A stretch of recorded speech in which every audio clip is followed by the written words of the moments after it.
对，对，对，为，喂，伦敦，伦敦，伦敦，伦敦，伦敦，问，牛奶，牛奶，有，有，有，管，管，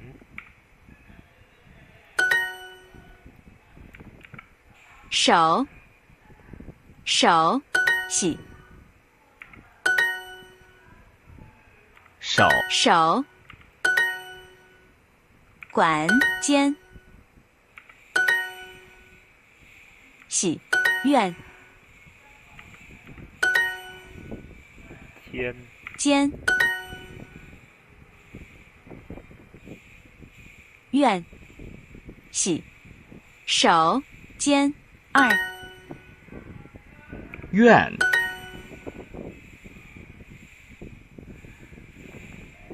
手，洗，间，院，飞。医院的电话号码是，这儿没有洗手间，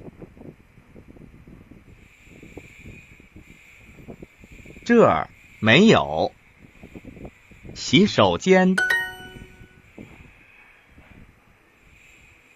李医生，医院，医院在这儿吗？医院在那儿，这儿吗？饭馆不在那儿， The restaurant isn't there. 饭馆那儿吗？ You, 你们洗手间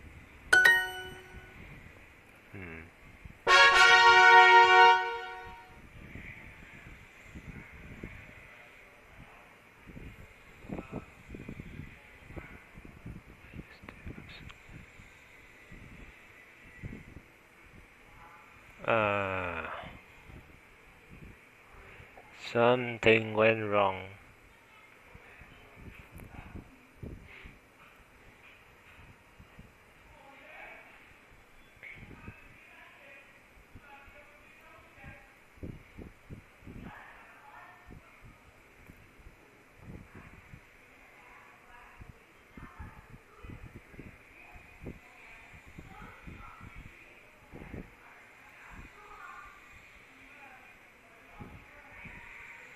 Diễn, quẩn, của, 我 hửa.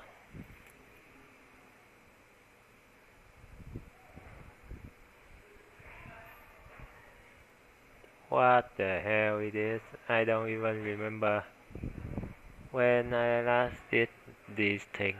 Oh well. Let's just do everything.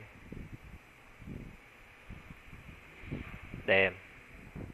棚，棚. 棚， What the hell? 棚， That doesn't sound right. 难.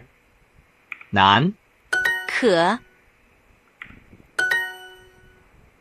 亮. 亮， Damn it, I want to copy the character. 难，可，亮，棚. 棚，嘛. 马，上，高，亮，快，快. Your younger brother saw. 你的弟弟，矮，矮，可，亮，飞，难。Their older brother is short. Their 他们哥哥很矮，我没有女朋友。我没有女朋友。 I don't have a girlfriend. This is correct for me too. My boyfriend. 我的男朋友爱猫。我漂亮吗？我吗？ Am I pretty? 那是你的男朋友吗？ That is that your boyfriend? 他们的哥哥很矮。他们的哥哥很矮。你们的猫很漂亮。Your cat is pretty. Oh. 我的哥哥的女朋友很漂亮。的女朋友很漂亮。他没有男朋友。 She does not have a boyfriend.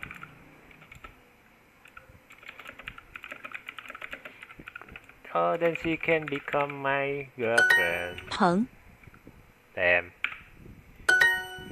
彭 However, I listen to how many times I Peng. listen to it to sound like number 2, not 3. What the hell?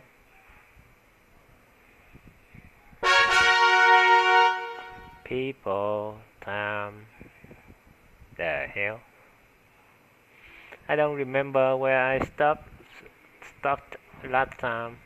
So whatever, let's just do everything. 美分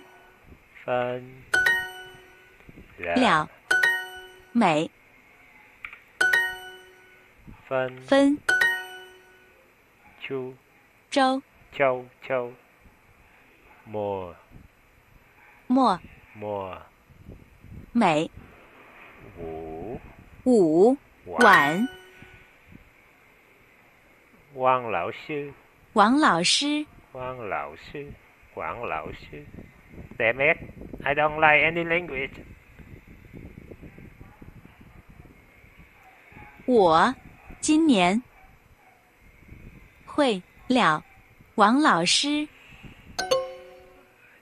Shit, Matt. Oh, come on. No idea. Damn it. 晚分午下之去 My wife. 我妻子 In Beijing last week. 上个星期在北京。你明年会住在哪儿？你明年你明年会住在哪儿？在会住 Oh. 在哪儿？ Where will you live next year? Ha ha ha. My friend. 我朋友 Yesterday. 昨天在。我们昨天晚上做了什么？昨天晚上chưa了 What?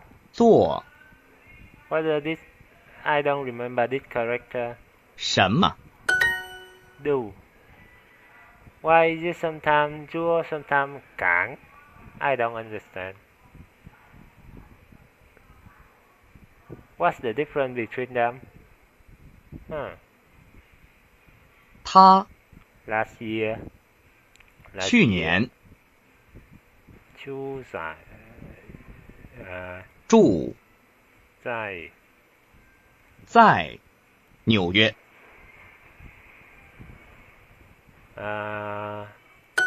他上个星期二做了什么？他上个星期二做什么？ What did she do?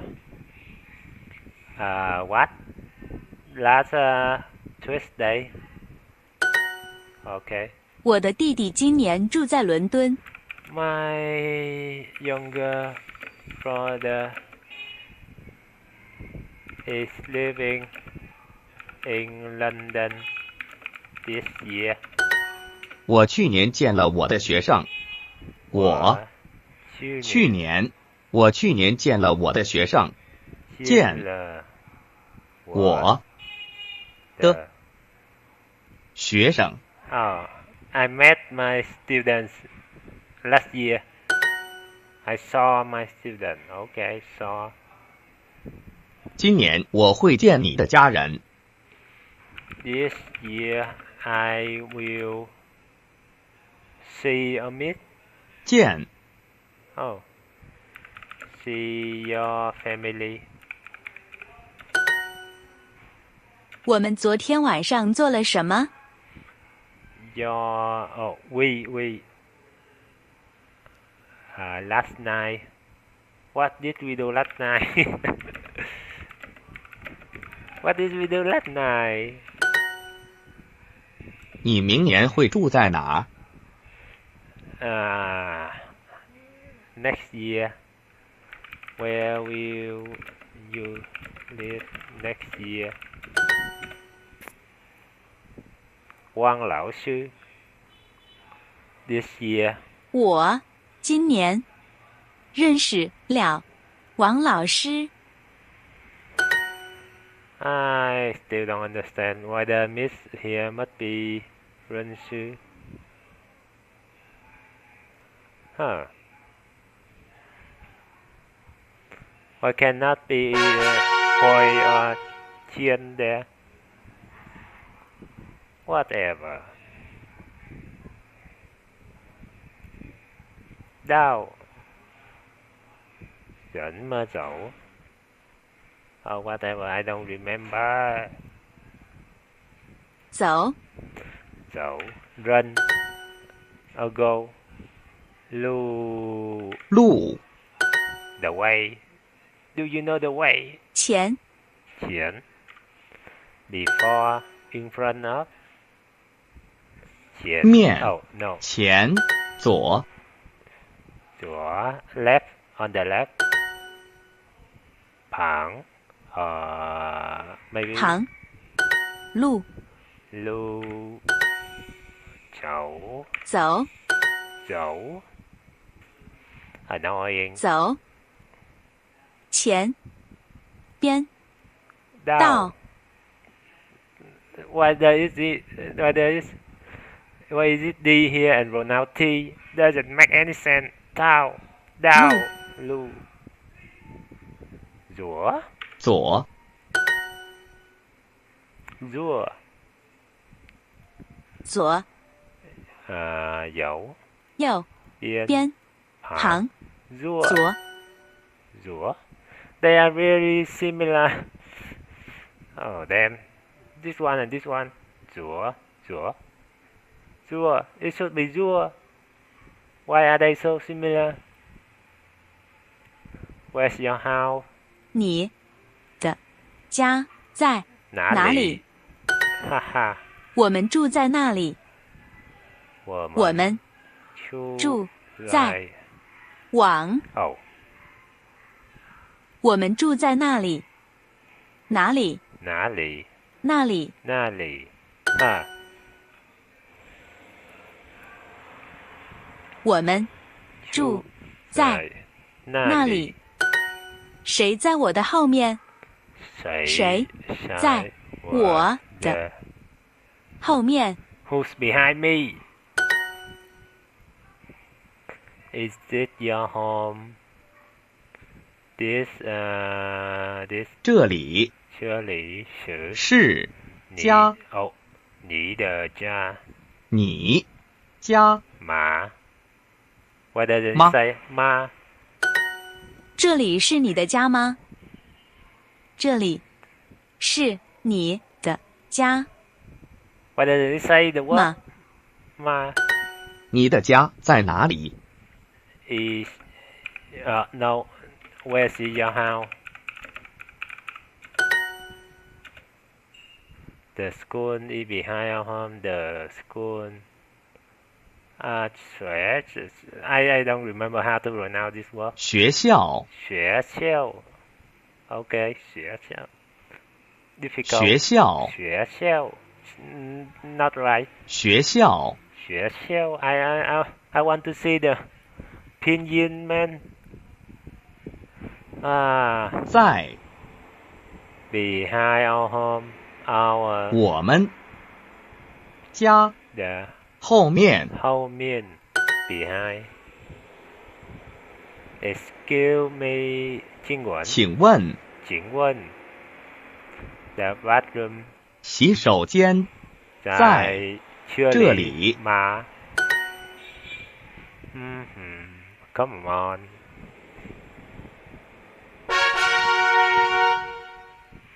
Whatever. Hobbies.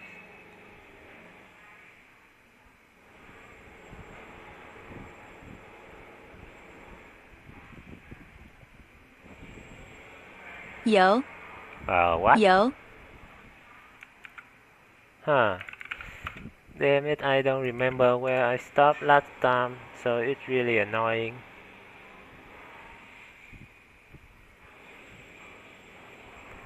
Maybe this means play. Shoe. 书 Book. A book. 书 Shit, it's so hot. It's so hot, it's giving me toothache, man. Damn. The heat is running through my teeth.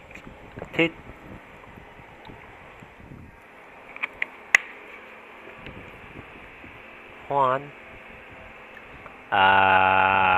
玩 No, that's not right. 欢 One. 玩 玩 Which one? I forgot to look that character up. Damn. 有 有 歌 Oh shit! Damn it. 歌 It really sounds like K. 歌 One. 欢 See, where is it? I don't get it. 面书看洗 玩 One. 书有 脑玩戏 Dance 跳舞 跳舞 They are eating right. 他们他们在吃饭。你喜欢看什么书？你喜欢看What do you like to watch? 什么书？ What kind of book do you like to read? I don't know. I don't really know how to translate this. What books do you like to read? Okay. Do you love dancing? 你爱不爱跳舞？跳舞 What? Say that once again. Damn it. This is inconvenient, man. 我不喜欢听他的音乐。我不喜欢听他的音乐。I do not like to listen to his music. He's Justin Bieber. 他们不看汉语书。They do not watch. They do not read Chinese book.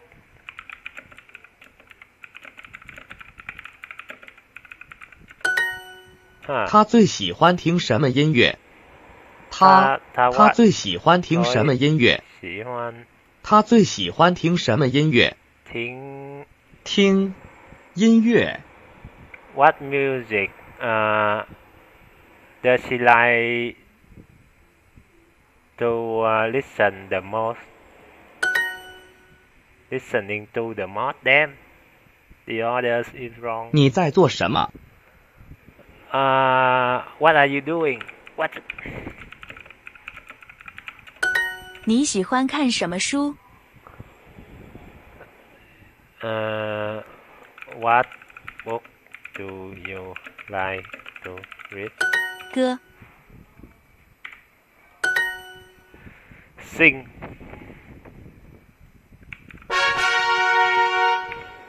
Oh, not this one. What was it? V and Dick.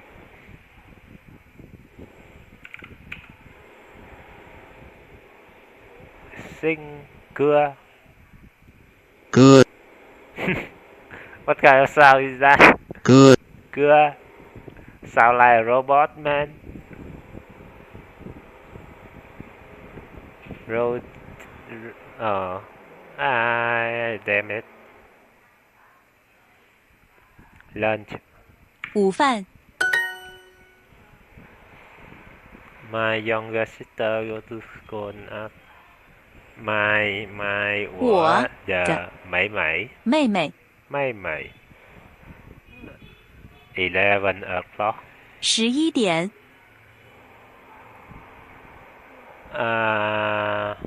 上学。 That's it. Dinner. 晚饭。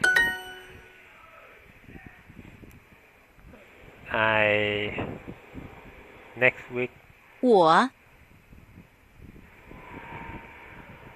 和朋友下个星期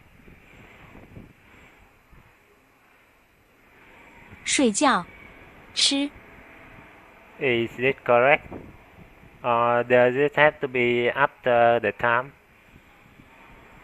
I don't get it. Okay. Breakfast. 早饭。 On the product 我的哥哥。 7 every morning. 每天7点 Gets up. Which was that? 起床。 Come on, let me search for that character so that I can understand it more. What the hell? Oh, I can do that. 起床。 Come on. 起床。 Damn it. What can I not do it anymore? 起床。起床。 Come on, let me. 起床。 Just let me do it. 起床。 Stupid. 起床。 Shit. It's still not correct. Oh, I forgot. Every morning, not just every day. 我的哥哥每天早上7点起床。我的哥哥每天早上7点起床。早上7点起床。 Come on, damn it. 起床。 The teacher. 老师。 12. 12点。从1点。 Oh no. That's it correct. 从 That's it not correct. 12点。1点。吃饭。学生昨天10点上学。学生昨天10点上学。What? 10点。上学。起床。 Oh no. 上学。 I don't understand this sentence. The student went to school at 10 yesterday. It doesn't make a lot of sense. When would a person ever say this? What? 他每天 The not 都不吃 lunch. 午饭。我们到哪儿吃晚饭？我们到哪儿吃晚饭？哪儿吃晚饭 we go there to eat dinner. Oh, where do we go for dinner? It's easy to mistake there and where in Chinese. Na and na. Then 9 o'clock in the morning. 我们 Morning.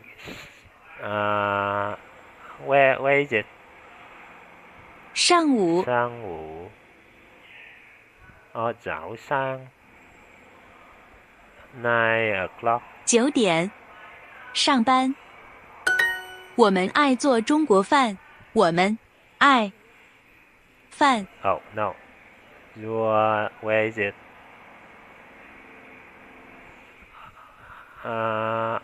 Where 我们爱做中国饭。做中国。What? 我们爱做中国饭。This mean do, doesn't it? Oh. So it means cooking. Okay. But I still want to look it up in the dictionary. Why? Come on. 你每天做饭吗？ What kind of sentence is it? Do you cook every day?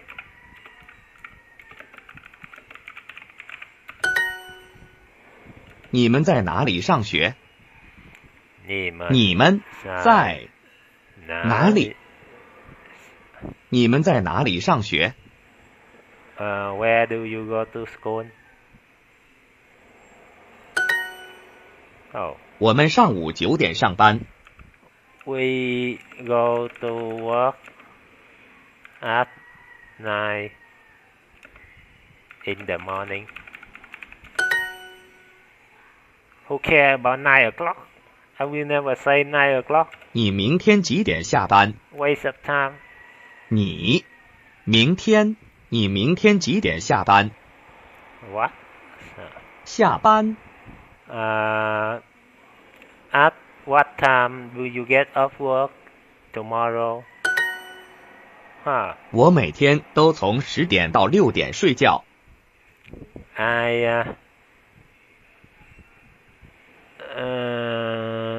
I sleep. 睡觉。睡。我每天都从10点到6点睡觉。睡觉。睡觉。Damn. I had to look up for each character individually. 睡觉。What does this mean? Okay. I sleep from 10 to 6 every single day. That's a lot. I hope I can sleep that long too. 医生今天几点下班？ What time?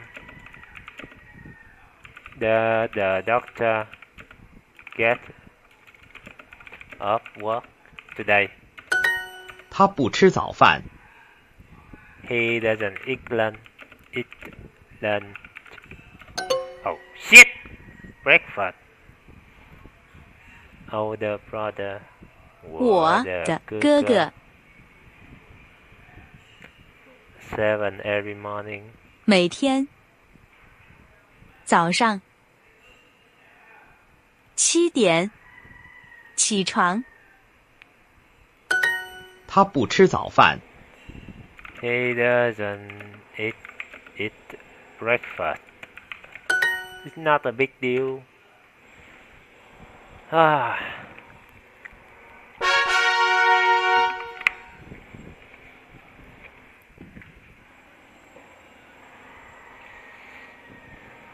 Payment. 毛 Mão.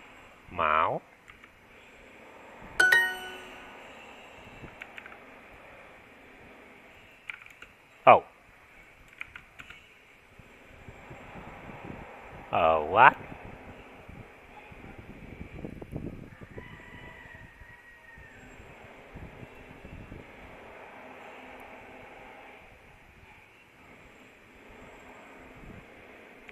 Mãi. I'm not sure which one. 买卖买快快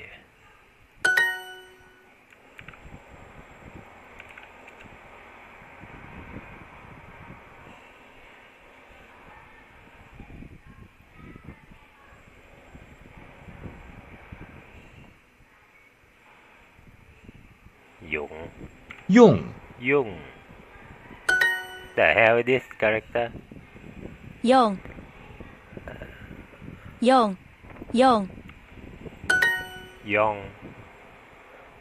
毛 So hard to pronounce, 买 man. ขา卡快快卡钱钱快买钱钱chữ 纸床床纸很钱快买纸信用卡信用卡输信用卡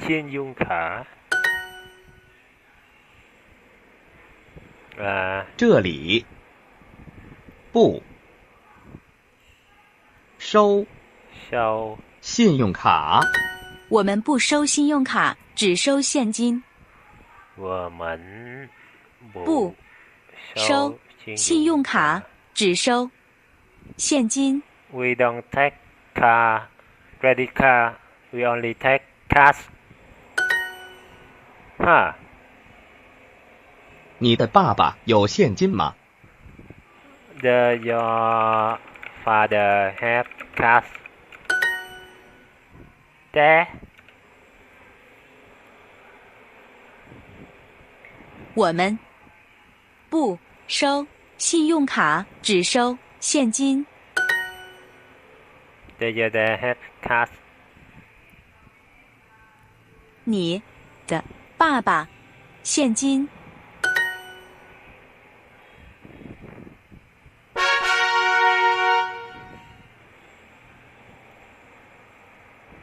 新 Which one? Oh, C and Dick.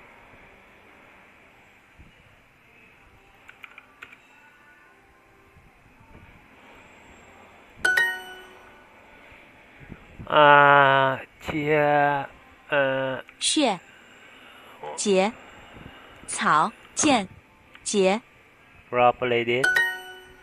I completely forgot what this means. 鸡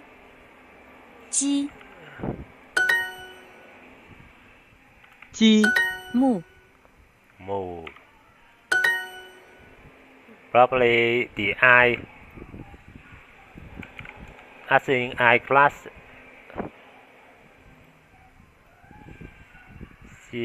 心体 The body. 木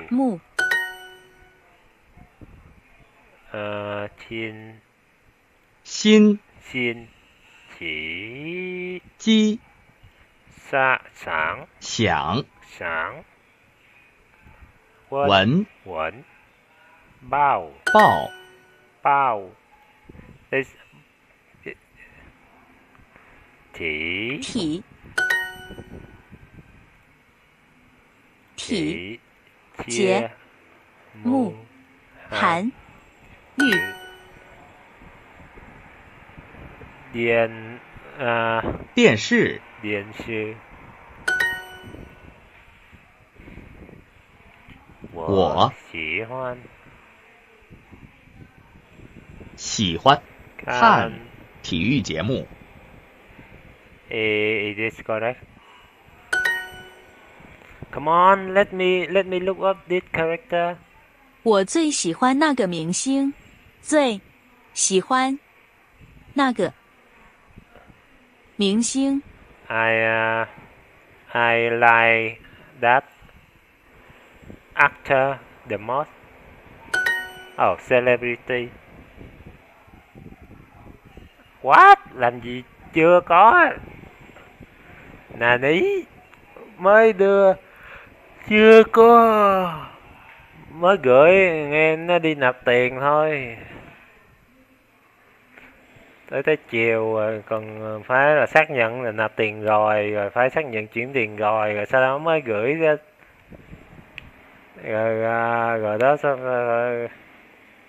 rồi mới gửi tin nhắn qua cái shop, rồi mấy shop nó mới trả lời mình lại lung tung đó, là sao mà nhanh vậy được. Quên, hồi sáng gửi tên hỏi nó chưa đọc nữa, chưa coi có trả lời không nữa. The fuck.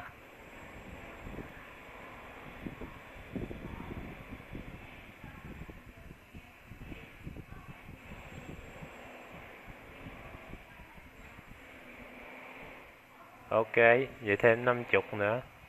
Shit. Vậy không nói thằng em để thêm 50 nữa là làm hơi tốn thời gian nữa ta. Cứ tưởng nó là 110.000 thì không đáng mua rồi, nhưng mà còn 50 thì đáng. Nhưng mà không nói thằng em rồi, chẳng lẽ nó nạp thiếu 50 sao vợ. Ơi, phải chiều phải coi lại tình hình thế nào nữa. Mỗi cây, mỗi hoa, mỗi nhà, mỗi cảnh thôi, làm cái gì là sao mà áp đặt như thế được. Mà hồi nãy tự nhiên đang stream cái Duolingo này, có một tên nào bên Texas nè, nó host cái stream tôi luôn. 他每天看 Sport News. 体育新闻。他在中国是一个明星。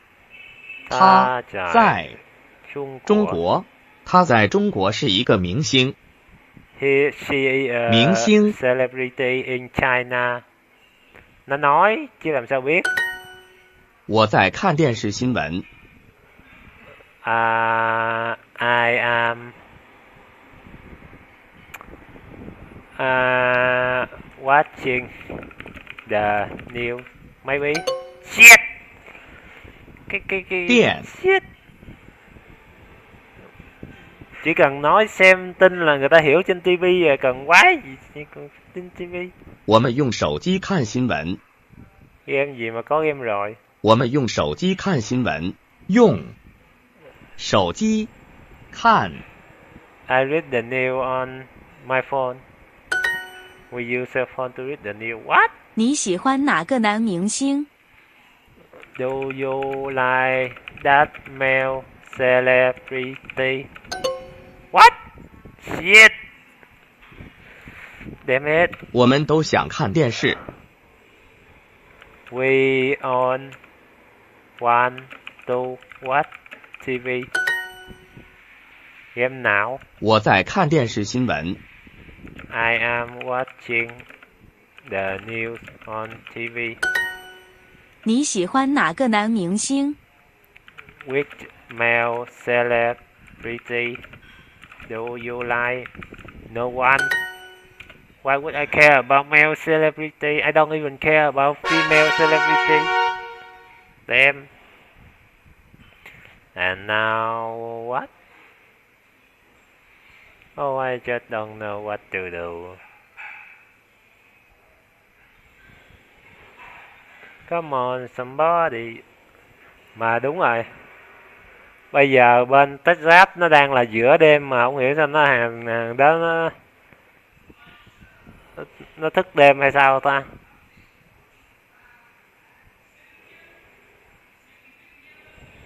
Location.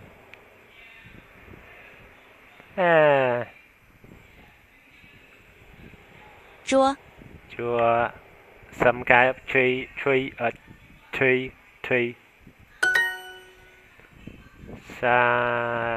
香. I don't remember. 香。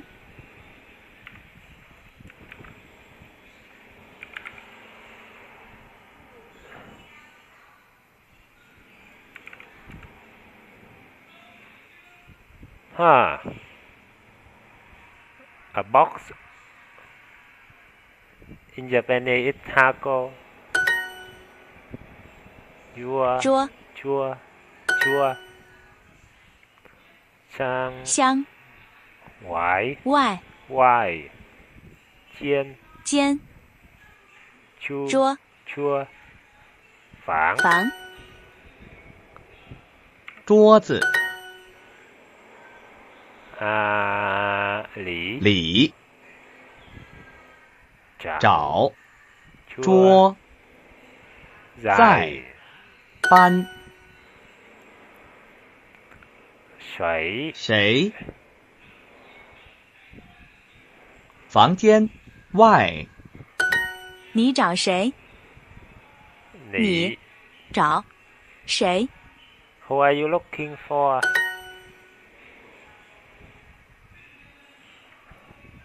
你看见我的手机。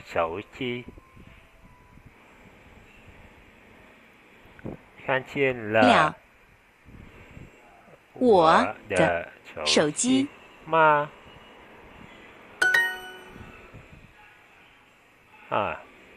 我在房间外。我房间。I am outside the room. Your cell phone. 你的手机在桌子上。我看见了你的孩子。我看见了你的孩子。你的椅子。孩子。I saw your child. 我在房间。我在找我的手机。我在找的我手机。I am looking for my cell phone. 水在冰箱上。The water is is on the fridge. 电脑在桌子上。电脑在桌子上。牛奶在冰箱里吗？ Is the milk in the fridge?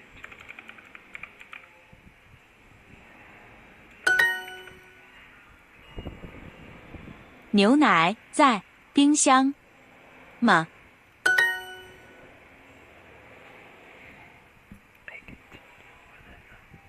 I am looking for my cell phone. 我找我手机。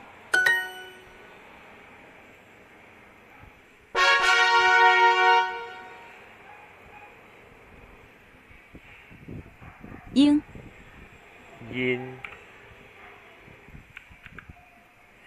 This means England, English.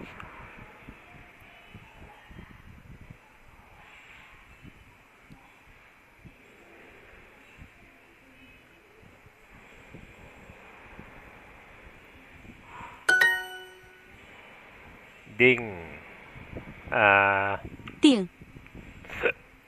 I don't know what it means. 元 Yuan. Huh. A member.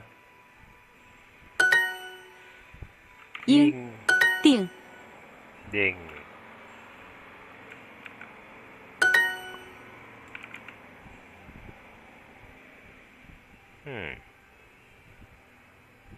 Reserve. Dan. 单 Phủ. 福 U. 定元进 Xian. I don't remember this. 物 菜单 Cai Dan.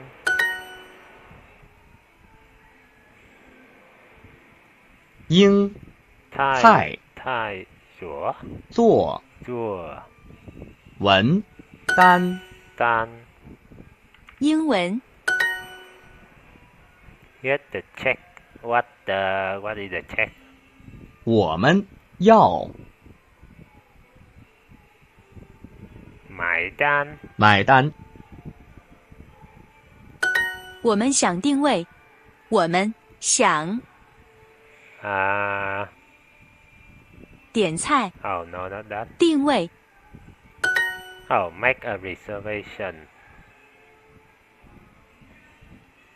But what does this character mean? Restaurant phone number. Restaurant. 饭馆的电话号码是多少 I want to book a table. 我要定位 Is it correct? 对不起我们没有英文菜单对不起 Maybe this means sorry. 对不起我们没有英文菜单没有英文菜单 We don't have an English menu. A reservation. 我们想点菜 Oh no. 定位服务员买单服务员点菜 Oh. 买单 The check. 服务员我们要点菜 Wait, we want on it. 要 We want the menu or a menu. Oh, we want to order them. 我们要买单我们要买单 We want the check. 我想点菜 I want to order. 你们要不要点菜 Do you want to order? 服务员我们要点菜 Waiter, not water. We want to order them. Where are you, my man?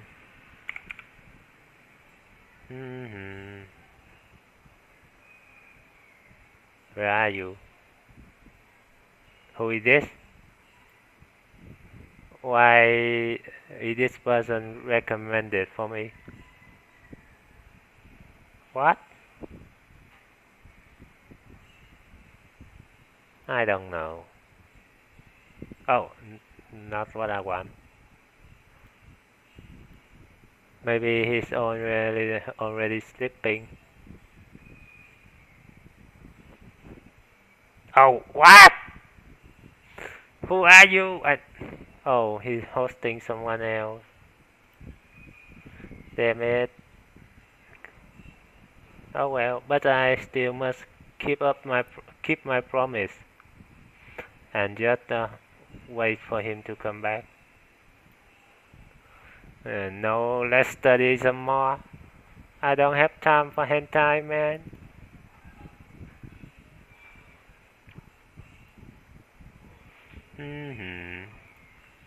米 Me. Oh, what? Oh, there's I was talking to my Twitch stream. No, I am definitely not hentai. There was a viewer on my Twitch stream. No, they are boring, man. Sorry, I cannot lie to you. Die. What? 带 带 Maybe this means a bag.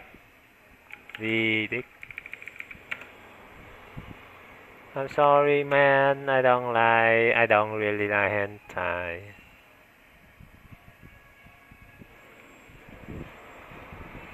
Me?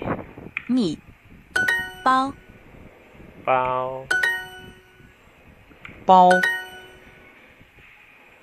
Oh, maybe he left after I told him I don't like Me. hentai. Oh well. We were never Bao. meant to be. 带 Bing. 平 Tang. 糖 Is it sugar? 面包 That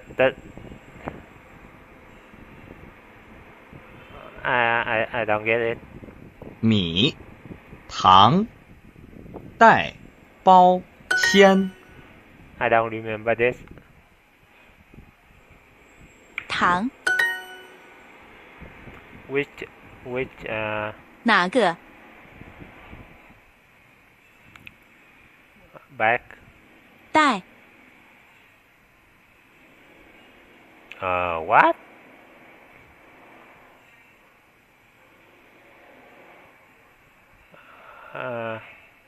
Oh no. 包是你，请帮我买一袋糖，请帮我 what? 请帮我买一袋糖，请帮我买一袋糖，买帮 Oh, have 我，请帮我买一袋糖，买一袋糖 Please help me buy a bag of sugar.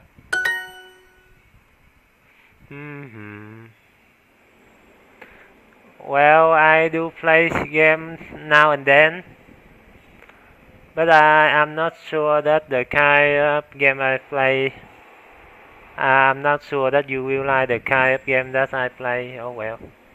Let me finish this lesson and I will play some games. Wait for me a bit. Give me 2 laps of breath. To give me where 给给我2个面包 Oh, okay. 我的朋友想要买一袋苹果我的的朋友我的朋友想要买一袋苹果 Oh, that's wrong. Come on. What's happening? 我的朋友想要买一袋苹果想要我的朋友想要买一袋苹果一袋苹果 Want to buy an apple? A bag of apple. Oh. Come on, what's happening? Steam? Shadygamedev. No, I am not Chinese and I do play with Chinese people now and then, but not intentionally. Do you know that or lie sick? Wait for me a bit. 请给我我 a bag of apple. 一包苹果，请给我一包苹果请给我 Oh no, not that. 我苹果一个西瓜多少钱？ How much a Watermelon. 你想吃面包吗？你想。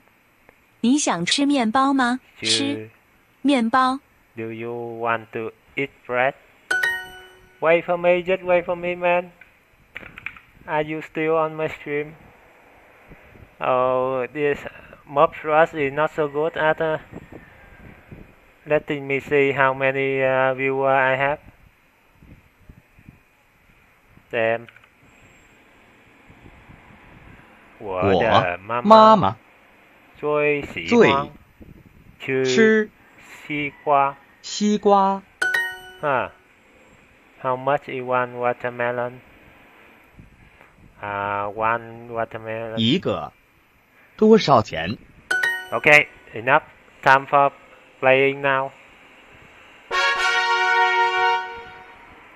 The time for learning has ended.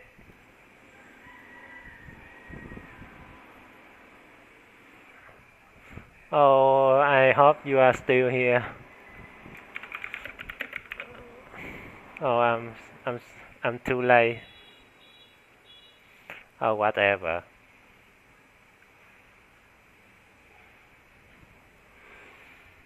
What can I do? Oh, what?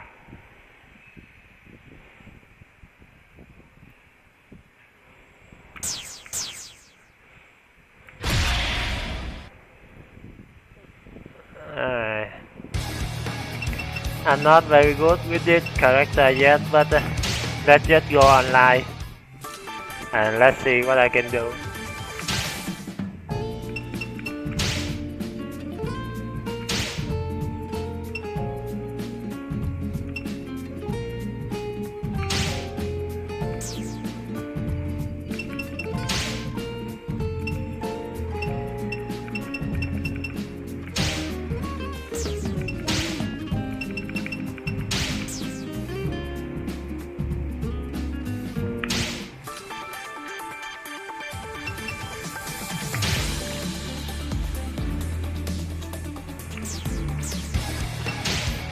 Damn it. How can I practice? Like this?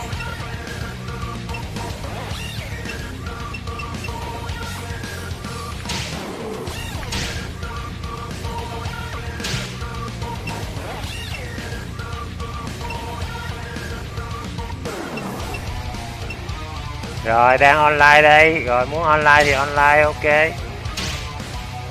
Nhưng mà phải chờ người chơi khác nó đang tìm người chơi khác. Ủa, ở trên góc bên phải, góc trên bên phải đó. Từ từ, muốn online thì có online. Có điều chưa có biết nhiều về nhân vật này lắm. Nên online là chắc là sẽ bị đập thấy bà luôn.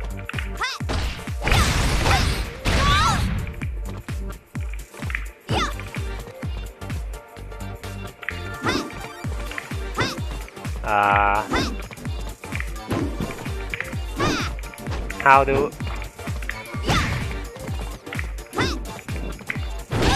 oh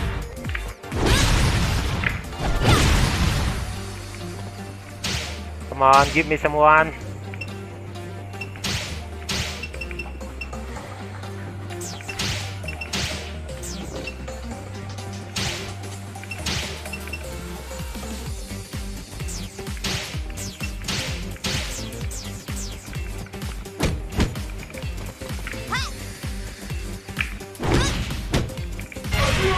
Oh, terrible connection. Oh.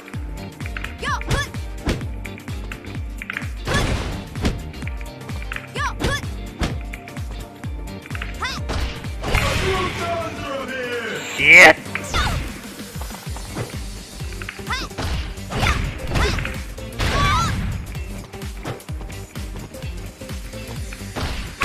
Oh.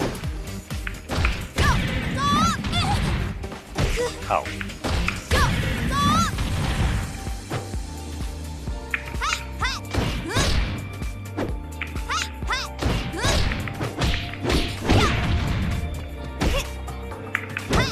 Oh. Damn it.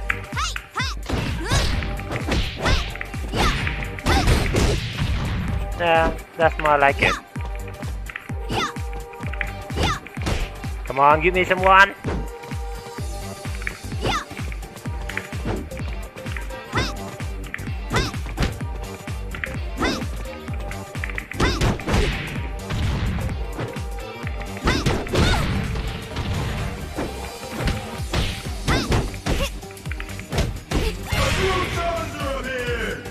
Ok.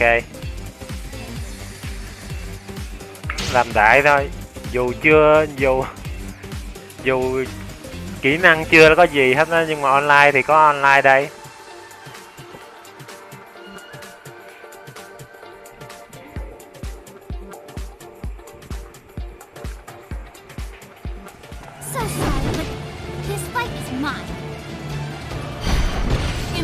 Oh shit! What the fuck?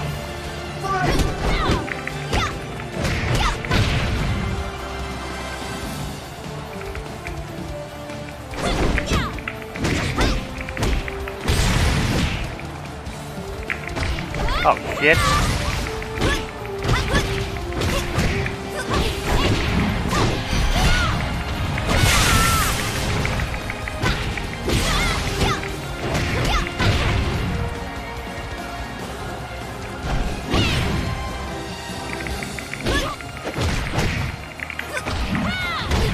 Damn. Brutal, man.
Damn it.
What the fuck?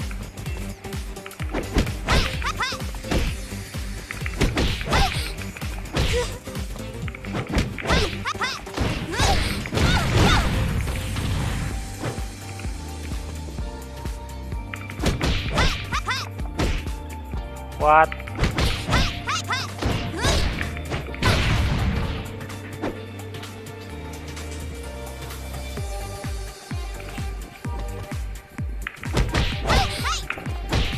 Damn.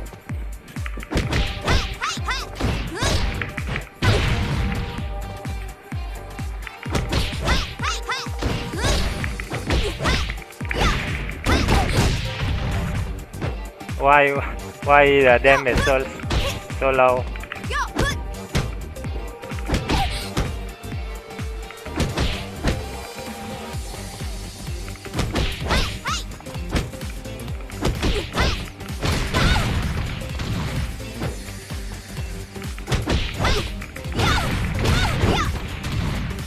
Oh.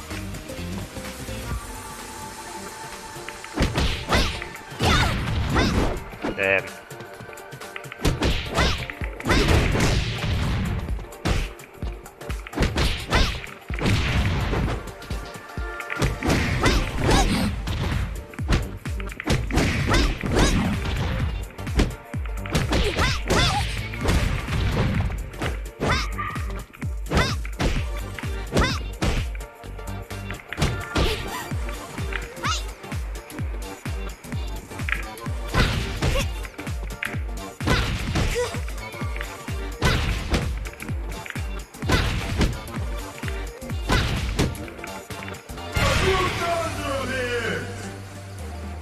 Damn it!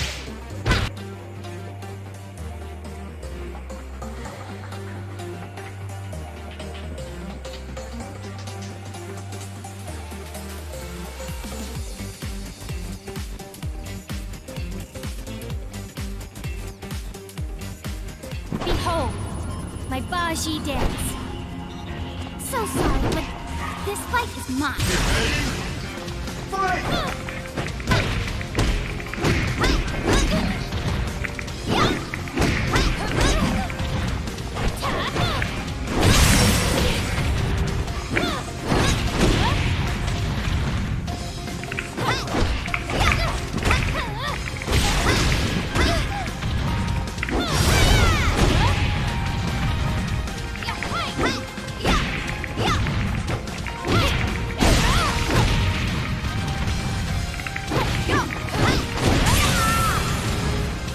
Oh shit.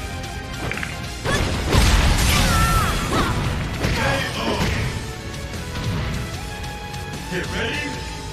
Fight!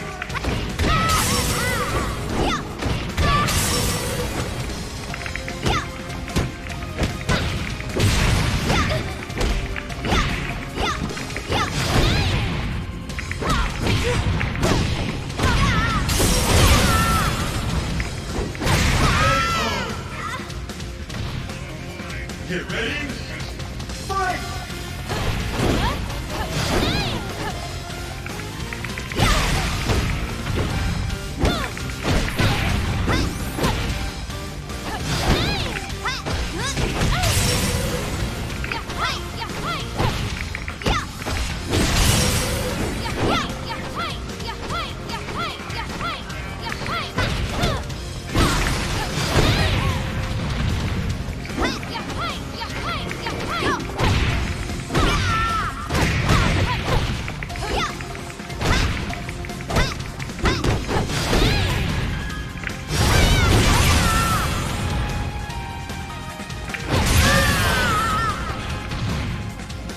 Get ready. Fight!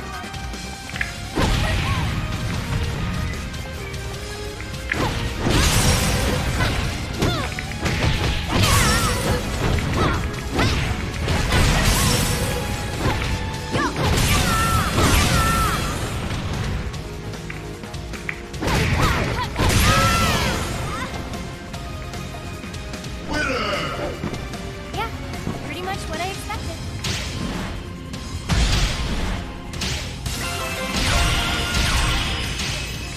What the hell? Okay, let's fight. beat you. Get ready. Fight!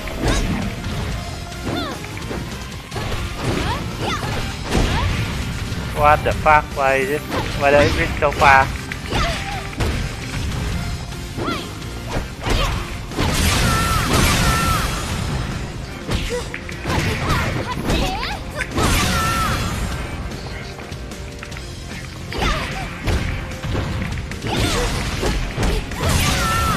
The connection is terrible.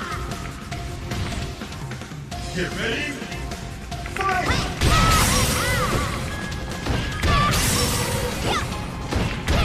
What the fuck?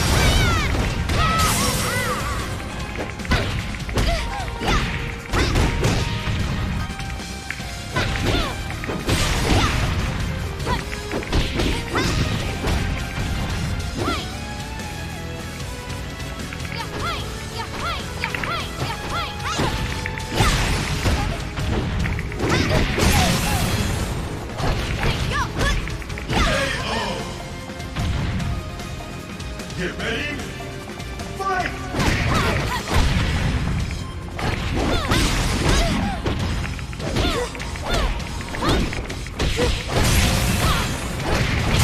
Fucking stupid combo.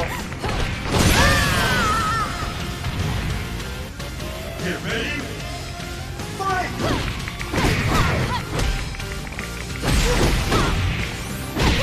What can I defend that on? Stupid. This may hurt.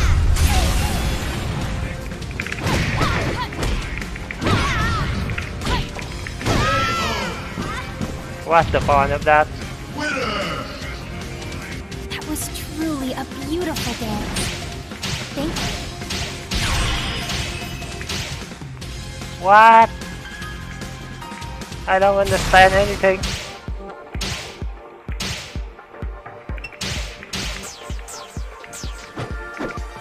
Bulldozer of his!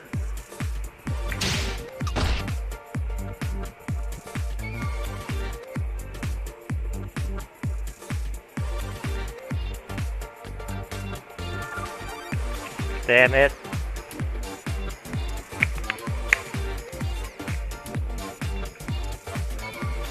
Behold, my Baji.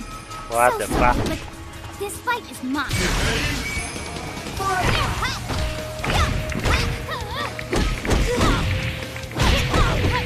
How do I even defend? Bullshit.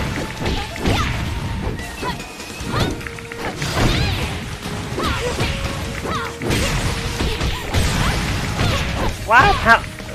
What can I do? Anything? Get ready. Fight!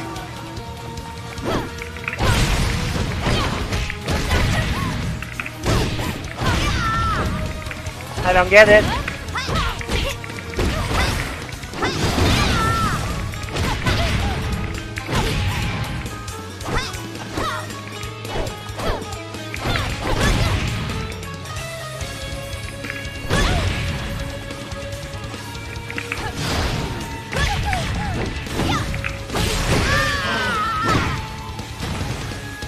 Get ready.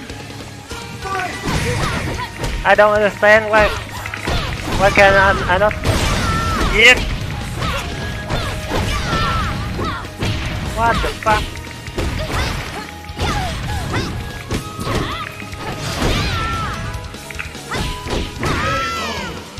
This is just stupid. Winner! That was truly a beautiful dance. Thank you.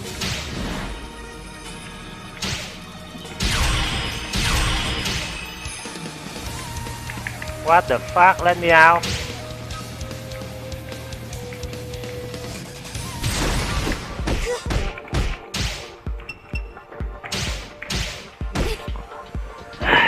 Fucking stupid.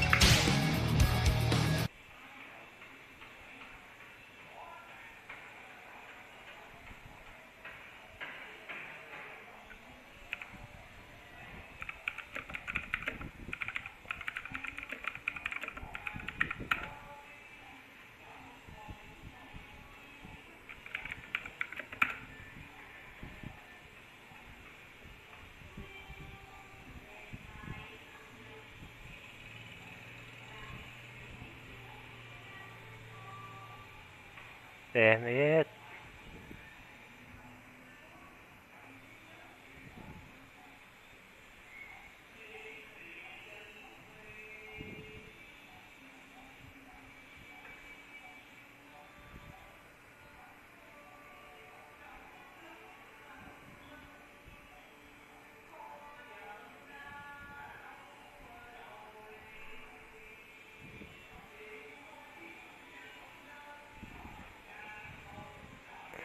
Cái hướng dẫn nó không có rõ ràng gì hết. Rõ ràng hướng dẫn là có thể mà hướng dẫn thì nó nói là cái đòn đánh của mình sẽ thắng, nhưng mà khi thực tế thì nó không có đúng tí nào hết á. Rốt cuộc hướng dẫn trong game không được, phải đi lên mạng để coi.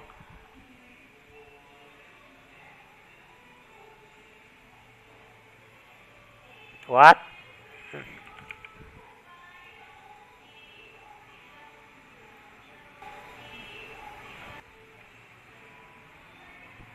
Shit.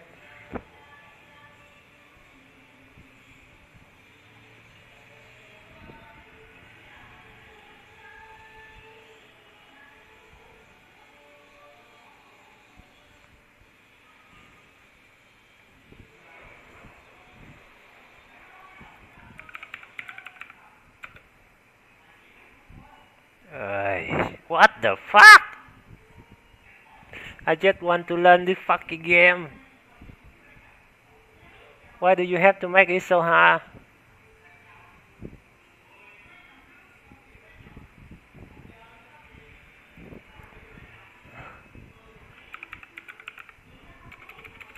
Damn it.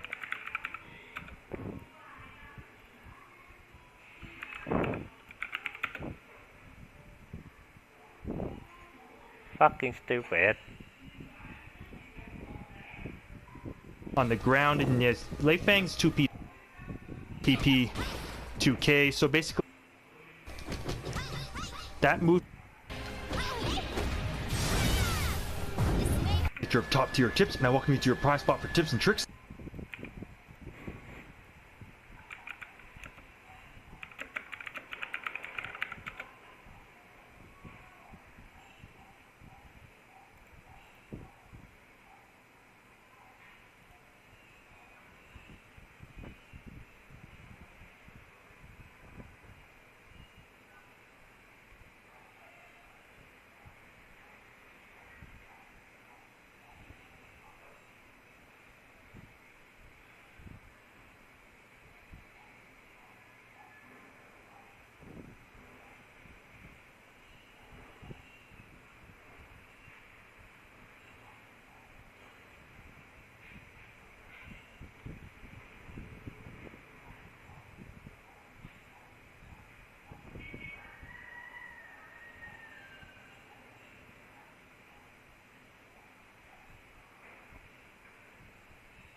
Shit.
Shit.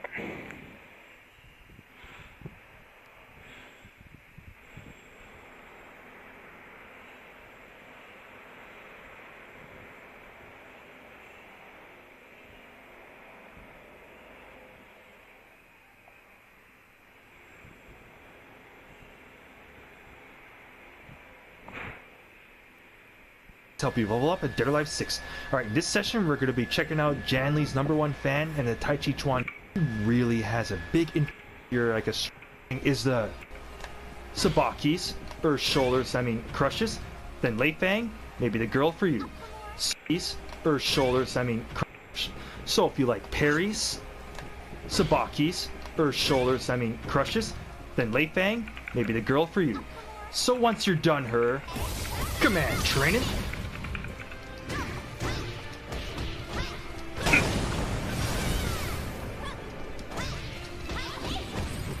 and combo challenge. That last one can really go to hell. Then you're ready to do what Lei Fang just did. No. As I alluded to earlier, Lei Fang is a very well-rounded character. I mean, she's got like tons of defensive tools. She's got like parries, like they're like mid and high. She's got a parry stance. She's got sabakis, which are also known as like parry strikes, even as a new low sabaki. And of course, she has shoulders.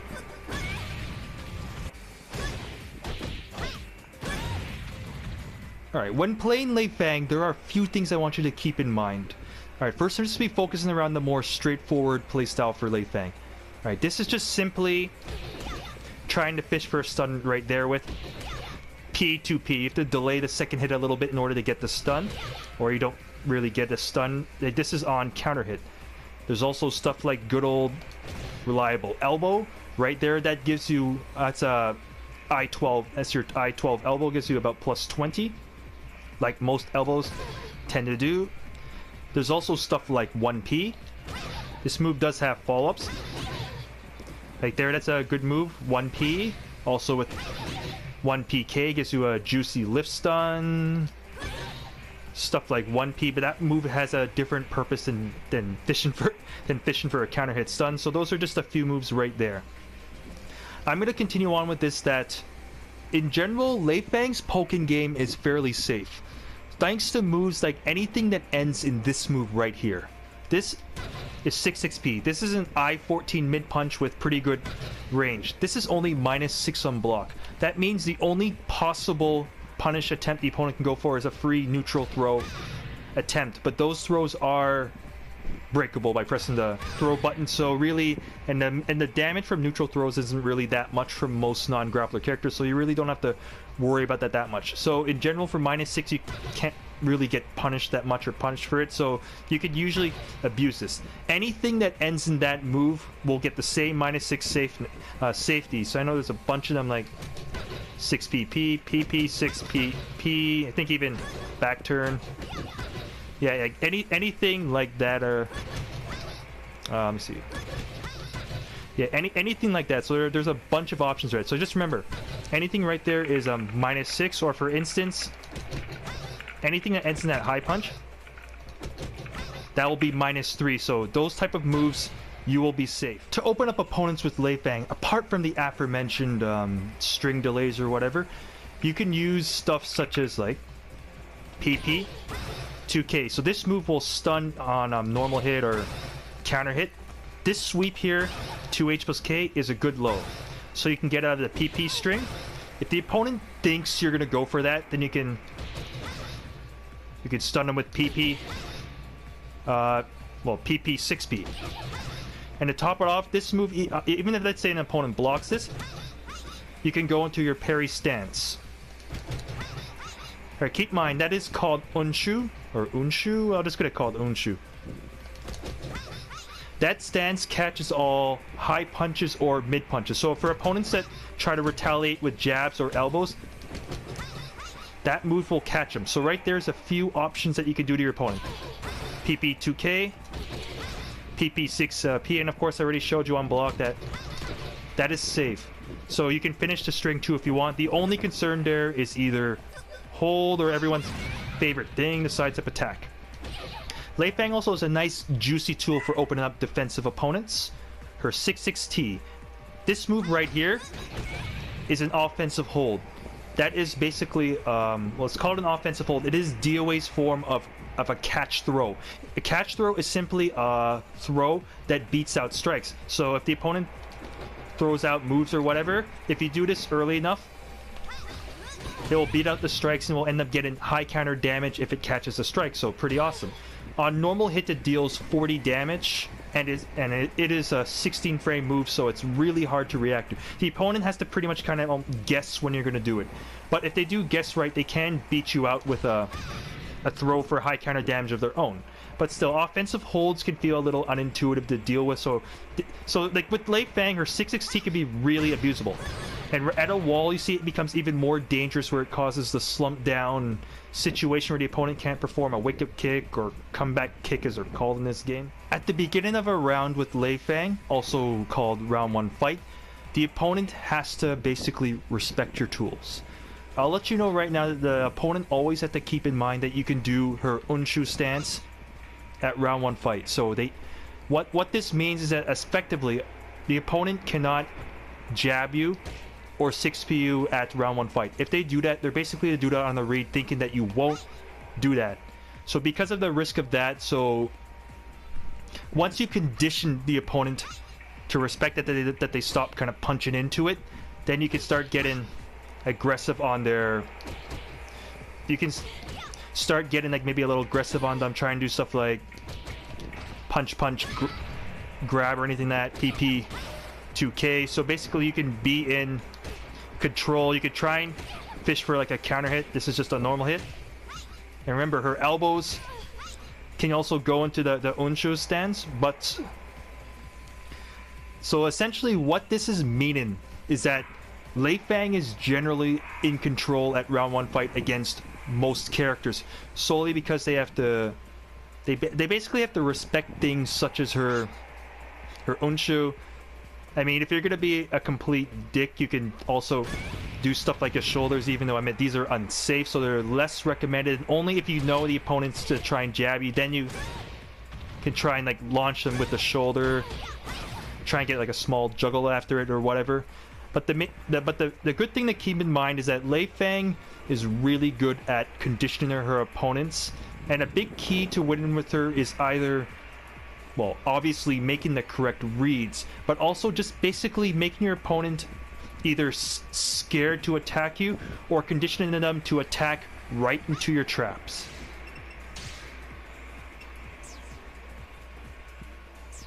Alright, I just put on the move details box. Your best friend in DOA 6. Alright, I was mostly going over punch-related things with Lei Fang, so now I'm going to be going over some kick-related stuff right now. Alright, I'll let you know, Lei Fang has an 11-frame high kick. This is pretty uncommon in DOA 6. I think that Kasumi might be the only character that I've checked so far that has an 11-frame high kick. I don't think anyone else in DOA has an 11-frame high kick. That is really good. Alright, so it is, as you can see here, negative on normal hit, unsafe on block, but it does have follow-ups. See, you can do KK there, it's only -5 on block, so safe, track, and high follow-up. Or if you want a mid-safe follow-up, do K, H plus K. See there, also -5 on block, and it stomps on the opponent, so you can do it again, then do like a 2P, and you can end up like force teching the opponent, so that's always good. Then just party on them on the wall. It's always nice. So yeah, so Lei Fang's K is good. Oh, and it also has another juicy follow-up. See right there, just do K, 2K, then 4-6P. Right there, and you see you connect and you get 44 damage and then blast the opponent across the room, so that's always fun. Just to let you know, K2K is also, it's also kind of a nice kind of neutral poke. So yeah, it's a nice move. If you would like some, well, this move does, I mean, a second hit tracks, but if you want a single hit tracking move, 4Ks are going to be your go-to. Right here, 12 frame, high tracking kick, +3 on normal hit, plus -14 on block. That's because it has 2 potential follow-ups right here. So this is 4KK, 2K. All of them are unsafe. You can delay it a bit too right there, and it's all tracking. So you can use this to keep opponents in check who like to do the sidestep attack, apart from using throws or offensive holds, which also track. I'll end up showing you more about that one later. Yes, he has a bunch of offensive holds. But as for poking, well, I already said that 2H plus K is a good move. I'll also let you know you can also do 1K, 2K. But yeah, this sweep is just, not only is it good in close, it's also good from like mid-range. So it's a really nice move. Let's take a look at Lei Fang from around mid-range or further out. I'll let you know right now that Lei Fang's fighting style is not adept at fighting at range. She is not a ranged fighter, so generally with Lei Fang, you want to be fighting from no further out than about mid-range or closer.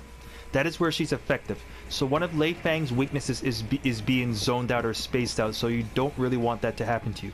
But if you are fighting from mid-range, some techniques you can use is, aside from trying to fish for 2H plus K, you can also use PP 2H plus K from there. And I'll show you a move that's actually really nice from mid-range, as opposed to trying to get into your opponent or get in on your opponent with 6-6P. So this will be your get in move, or run up 6-6T. From mid-range, you have an augment to your jab, which is 7P. It leads to the same string, but it covers more range, and the third hit is safe of 7 PPP, and if you press back, you can even go into her Unsho stance to be able to stuff any jab or elbow retaliation. So 7P is really nice, and you see all the same moves, so very nice move. I'll just let you know that her jab is only like light negative on block, but 7P is -6 if you just do a single one, but really you're usually fine just doing at least 2 or 3 going there. So yeah, I like 7P. Alright, I already showed you that K, 2K, or 4K, 2K. Both of these, they look similar. They're both good around mid-range though. Because when you hit the opponent, you can always blast them back, so that's always nice. If the opponent runs at you for anything, then smack him with 1 PP. I showed you earlier that this move does counter hit, and you can also fish for the new 1 PK move, which causes a lift stun. It even technically has a follow-up that hits the opponent on the ground. And yes, Lei Fang's 2P is really good for smacking people on the ground. It just goes really far despite being a 15 frame low. That's only neutral on hit, but yeah, if you knock the opponent down, I love her 2P. And Lei Fang also has this move, which is a bit of a ranged low crush move.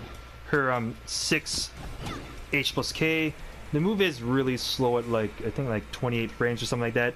It is only -3 on block, so unfortunately it's not a guard break like Hitomi's version, but again, if you have like the opponent in the corner or something like that, like you say you knock them down or something like that, and they're like off balance, and you could try and use this move to get in, but it is a bit slow and linear. But if it gets blocked and you're only -3, so you can end up just doing like a fuzzy guard, or well, preferably with 3-3-4, because 3-3-H can cause the parry by accident, and then you're in the opponent's face, and you could always do some shenanigans or whatever. And if the opponent whiffs anything on them, whack them with this, or you can also hit them with this too. And you can also use 6-6-KK and delay the second hit for a counter hit launch. Lei Fang's throw game is kind of interesting. Here, I'll just start with her 5-frame throw. Right here, it's a 2-part throw. If you do the full thing, you get 45 damage, but if you do just the first part, Lei Fang's left at +3.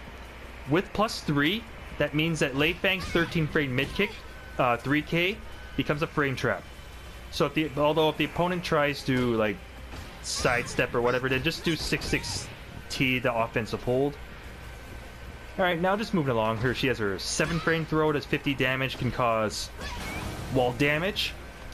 She has 2 10-frame throws. Her first one does 56 damage, that's just 4T, and her 4-6T, let me just get it right here. Right there does 58 damage, so you might as well just do that one unless you don't really like the input. Then just either one is fine, but you get an extra 2 damage. And she has her 12 frame throw, which does 62 damage. There's about 99 on high counter. But that's actually the interesting throw. See if I can just get a nice little position in somewhere. If you have your back to the wall and you do the 12 frame throw, you see right there, her 12 frame throw, her quarter circle back T ends up leaving you at plus 17. So that means you can get guaranteed follow-ups. Here, let me show you a little something with it.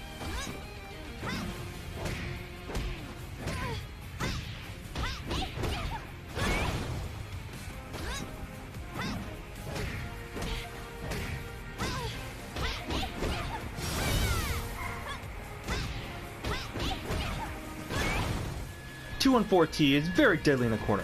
Now let's look at Lei Fang's special throws, the offensive holds. Alright, you already know about the goodness that is 6-6T, so I don't really have to tell you much about that. 40 frames. 40 damage, 16 frames. As a walled version, gets an extra 10 damage, plus a wall slump that provides you with some significant advantage. So for there, you can end up pressuring again. Or just use, like, Lei Fang's... Just use your usual pokes, and of course if you wall slam the opponent, it was 6 feet, and you can use that as like a little wall juggle. But now for Lei Fang's other offensive hold, her quarter circle T, her 20 frame offensive hold, it's a 3-part hold, starts out like that. It has 2 enders, so it's a 2-3-6T, 4T, then 4-4T right there. It does about 90 damage on normal, that's just on normal hold. But there's another ender too. Alright, that's 2-3-6T, 4T, then 4-6T. It only does, I think, about 85 damage on normal hit, but as you see right there, it can also slam the person into the wall, so it's a nice offensive hold. So if someone does whiff something right in front of you, then you can try and snatch that for the damage right there if you want heftier damage than doing a 6-6T. Lei Fang only has 1 formal low throw. That's her 5-frame punish throw. Just gives her 50 damage, sends the opponent away, and creates a lot of space, which I admit under most circumstances you don't necessarily want to do with Lei Fang. She's not a spacing character. But the reason why she only has 1 low throw is because her other throw is a low offensive hold. You see right here? Low offensive hold grab, and it's tracking. It's 10 frames as opposed to usually 7 frames. So, same properties as any low offensive hold. The opponents do any sort of like low attacks or anything like this, this move will end up beating up. I'll let you know, the main beauty of low offensive holds is to stuff crouching stances, such as like Christie's Jakayo stance, or like Bayman's tank wheel, tank roll move. Basically any kind of like crouching stance or anything, low offensive holds are really good. Even against Ayane's own spinning, this will beat it out. And now for Lei Fang's most unique throw, her Unsho throw. You see right here, this bad boy is an offensive hold that comes out of her stance and leaves her at plus 28. So at plus 28, you basically get a free follow-up.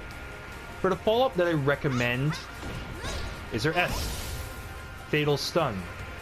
You know why I recommend that one? 1 Fatal Stun, 2 Fatal Stuns. So look at that. Juicy damage.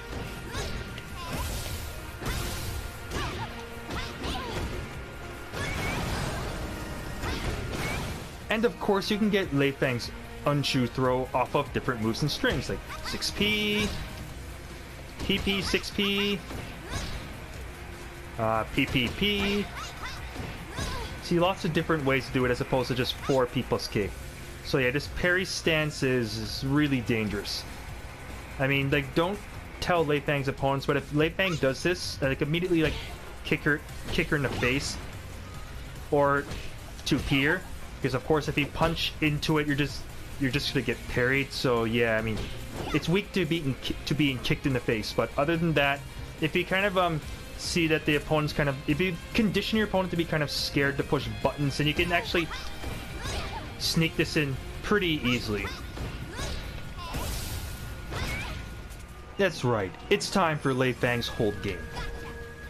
Alright, apart from the shoulder, the other reason why you'd probably consider playing Lei Fang is because of her holds. Like, I won't even bother showing any of the normal holds. I'll just go straight into the good stuff, the expert holds. Look at that. Lots of juicy damage right there. Let's see if I can even get this bad boy on high counter. This counter hold. Look at that damage on high counter, like 40%. And now, right now, I'll just show you. Alright, I'll show the mid kick going. This one's actually decent on normal. See right here? It gives you a decent amount of frame advantage to be able to get a guaranteed follow-up. Just show right here, that plus 15. But if you do the expert hold, it gives you the same plus 15, but you get an extra 20 damage. Let me show you a little something with it.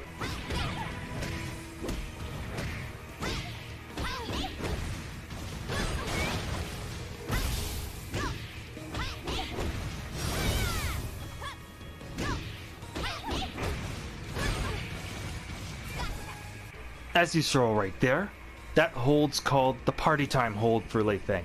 You can get it with both her 6H, the normal mid-kick hold, or her 4-6-8, which is her expert hold, and you see it has a different animation right there.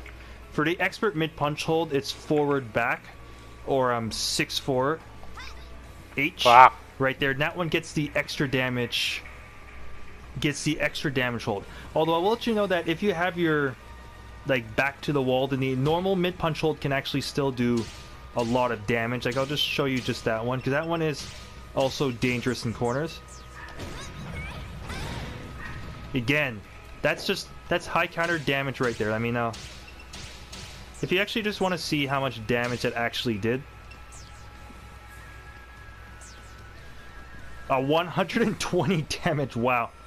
So if you do either a normal punch roll or the expert punch roll in the corner, you get a crap ton of damage. But the expert punch roll does a crap ton of damage even in open space. So yeah, that's like really good. So yeah, I mean, Lei Fang's I just set this up. Lei Fang's expert holds are incredibly dangerous. I mean, basically, one kind of strategy you can have as Lei Fang is you can catch opponent's punches with this, and just anytime you think the opponent's gonna do a mid kick, just do her expert mid kick hold, and you get a ridiculous amount of damage. And then again, the same limbo stun combo that I did works with both the normal one or the expert hold. So if an opponent punches into your unshu, you'll be at veritable advantage. You say you can vary a bit, but usually just go for an option. I like the kick option because you can get a free launcher attempt with a nice stun, or the throw option's also pretty good. So, and I already showed you the goodness you can get off that. Some other stuff you can do is a punch, which you can lead into unshu again. And you also have a low kick option out there, but generally the kick is generally the nicest one with that gigantic gut stun it gives you. If you were to parry the mid punch, you're left at plus 16. Lei Fang also has a couple interesting other strikes I might have showed you. She has a couple sabakis. If I can just get the right timing. See right there. Alright, if you look on the bar, look at this. The first one in brackets, 10 frames. That means there's a 10 frame window, and the actual attack is 2 active frames. And yes, the AI is very overzealous with attacking. So when you... Alright, that's the wrong one. That was 4P quick. So when you use 6P plus K, it's a mid attack, so a mid punch that catches all mid attacks. She also has a high one, which is her 4-4P, right there. And for any low, and if the opponent does any lows or anything like that, you see this one here, which can go under highs and avoids right there. So she has like a low parry, a low sabaki also. So yeah, lots of defensive tools to work with. All right, just as a recap, I'll show you. 6P plus K is a mid punch that parries all mid punches and mid kicks. 4-4P is a high punch that parries all mid punches and mid kicks. 3H is just a straight up mid punch mid kick parry. 9H is a high punch high kick parry, and 236P or 214P ends up parrying lows. So this move is a pretty evasive mid punch in itself. It takes a step back and go under stuff. So yeah, Lei Fang, I mean, just such good defensive stuff. She also has expert holds on all 3 levels. But you notice how right now for standard holds is called 4-way hold. So you have a high hold, mid punch, mid kick hold, and low hold. Expert holds are 6-way. So you have high punch, high kick, mid punch, mid kick, and low punch, low kick. Right here, if I end up showing you the command list, scroll over to holds. You see, normal holds are just single direction, but expert holds are all double direction. So you see, high punch is would end up being 6-7H. High kick will be 4-9H. Mid punch is just 6-4. Mid kick is 4-6H, and lows, for instance, is like 6-1H for mid punch or low punch, and 4-3H is like low kick. I'll let you know that the low ones and the high ones are really awkward direction. So, and because you have to call out the low punch or low kick, I'll say straight up, I don't really recommend the high expert holds or low expert holds. The one I definitely, but I do recommend the expert mid punch hold and expert mid, especially the expert mid kick hold, because those are really dangerous. But the low ones are, unless you really know the opponents to do a low punch or low kick, like it's just simply an awkward animation. And of course it's hard, it can be a bit tricky to remember the directions unless you really practice them. But if you do feel comfortable doing the motion, and you can practice them. But the main reason, of course, why I recommend just doing a normal high or a low hold is so you don't have to guess it's a punch or kick, just high or low. But for mid punch or mid kick, you already have to guess if it's a punch or kick. So those are the 2 that I recommend practicing, that you get down. And because the expert kick hold is basically party time.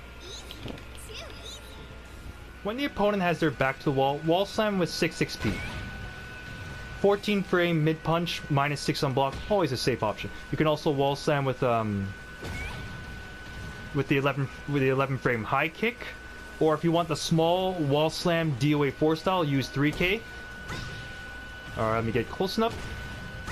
Then you can get a small juggle. Pretty hefty damage right there. When you do wall slam the opponent, fall it with PP6 PP. Yep, you can also do PP6 PK if you're afraid the punch will drop. But another thing you can also fall with is you can also go for her bound move, 1 PKK, and get pretty hefty damage right there, because as you can tell, bounds are really nice. Alright guys, that's it for now. Alright, just some things to keep in mind when playing Lei Fang. Alright, for the kind of focus I want you to have in a match is either trying to fish for a counter hit stun. It means that 6P, 3K, P, 2Ps, like different things like that. So that's one way of playing her. You can also like play safe strings on the opponent's block. So anything that ends in this is safe. And of course, certain moves like the elbow or PP, 6P, PP, P all can end up going into unshu. If the opponent is not being adept at stuffing your unshu, then go. Then remember to go for the throw to open up the opponent. You can also go for the low option too, which is also good. But that's basically if you want to play a more offensive Lei Fang, and of course 6T or low sweeps are good for opening up the opponent. But the other type of playstyle to keep in mind with Lei Fang is trying to make the opponent either get impatient or like make mistakes. So what you can do, of course, is try and frustrate your opponent to fight in the way that you want.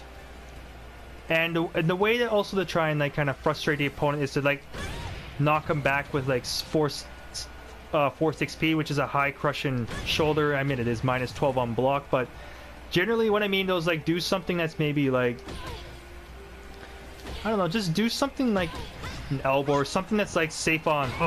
Do something that's like safe on block. Then just like if they retaliate with jabs, then you can just like shoulder them.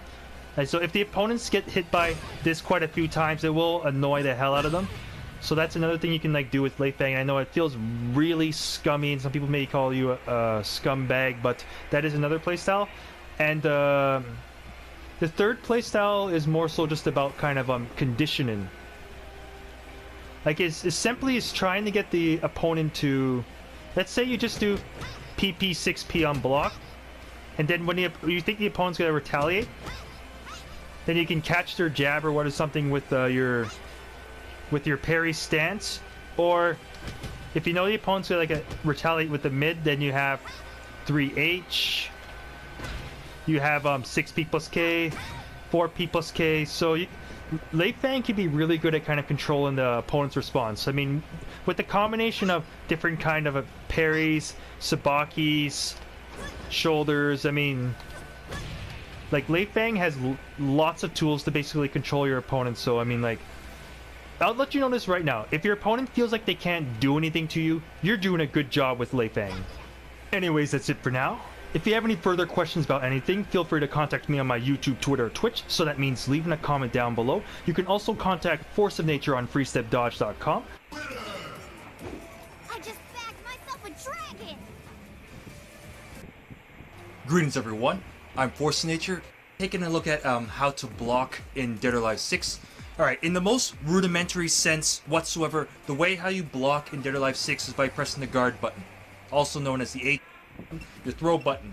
And right here are just some macros, P plus K, fatal rush.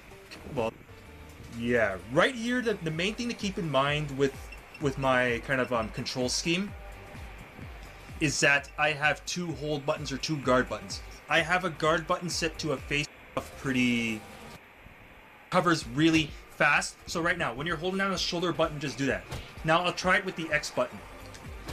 Alright, I don't really have like a camera to kind of show you, but right now it's you have to on PlayStation 4. If you end up seeing like on a PlayStation 4 or like Xbox One, yada yada controller, free cancel and don't do that. So you can also kind of, but you can't do that in Dead or Alive 6 because of the fatal rush kick guard. This is what Dead or Alive 6 is about.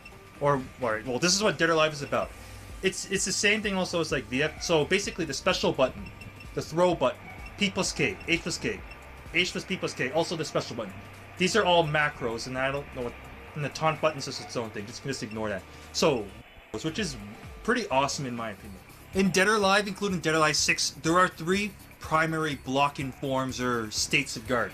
Alright, the most primary guarding form in Dead or Alive 6 is just simply holding the guard button, holding down H. While standing, you block all high and mid attacks. Mid attacks. Alright. Oh yeah. And of course, if you're in standing guard, then lows will hit you. Alright, I'll just give you a little tidbit, but first thing, this is a tip for training mode. Every time you go into training mode, just make a habit out of this. Go to the fight screen info, and look for display skill info. Turn this on. You just free training only is fine. This is also referred to as your move details box. See, right now it gives you all the details. So now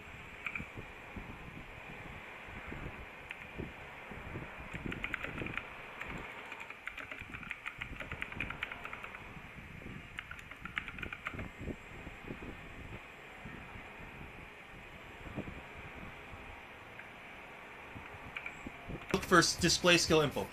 Turn this on.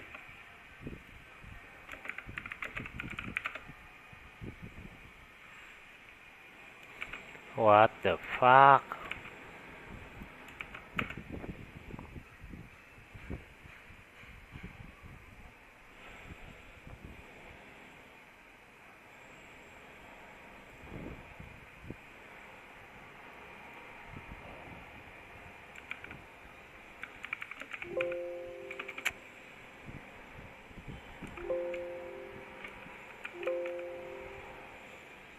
What the hell?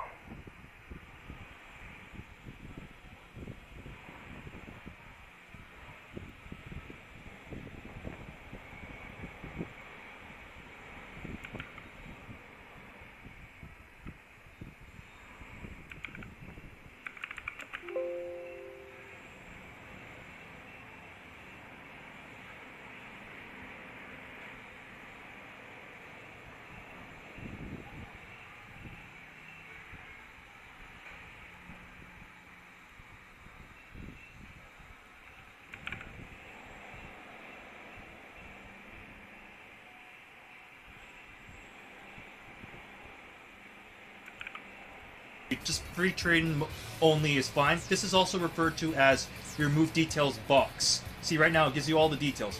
So now there's something right there you see. When I hit with a 2P, stand in guard. I'll just... Right now, someone that keep in mind your guard goes through damage.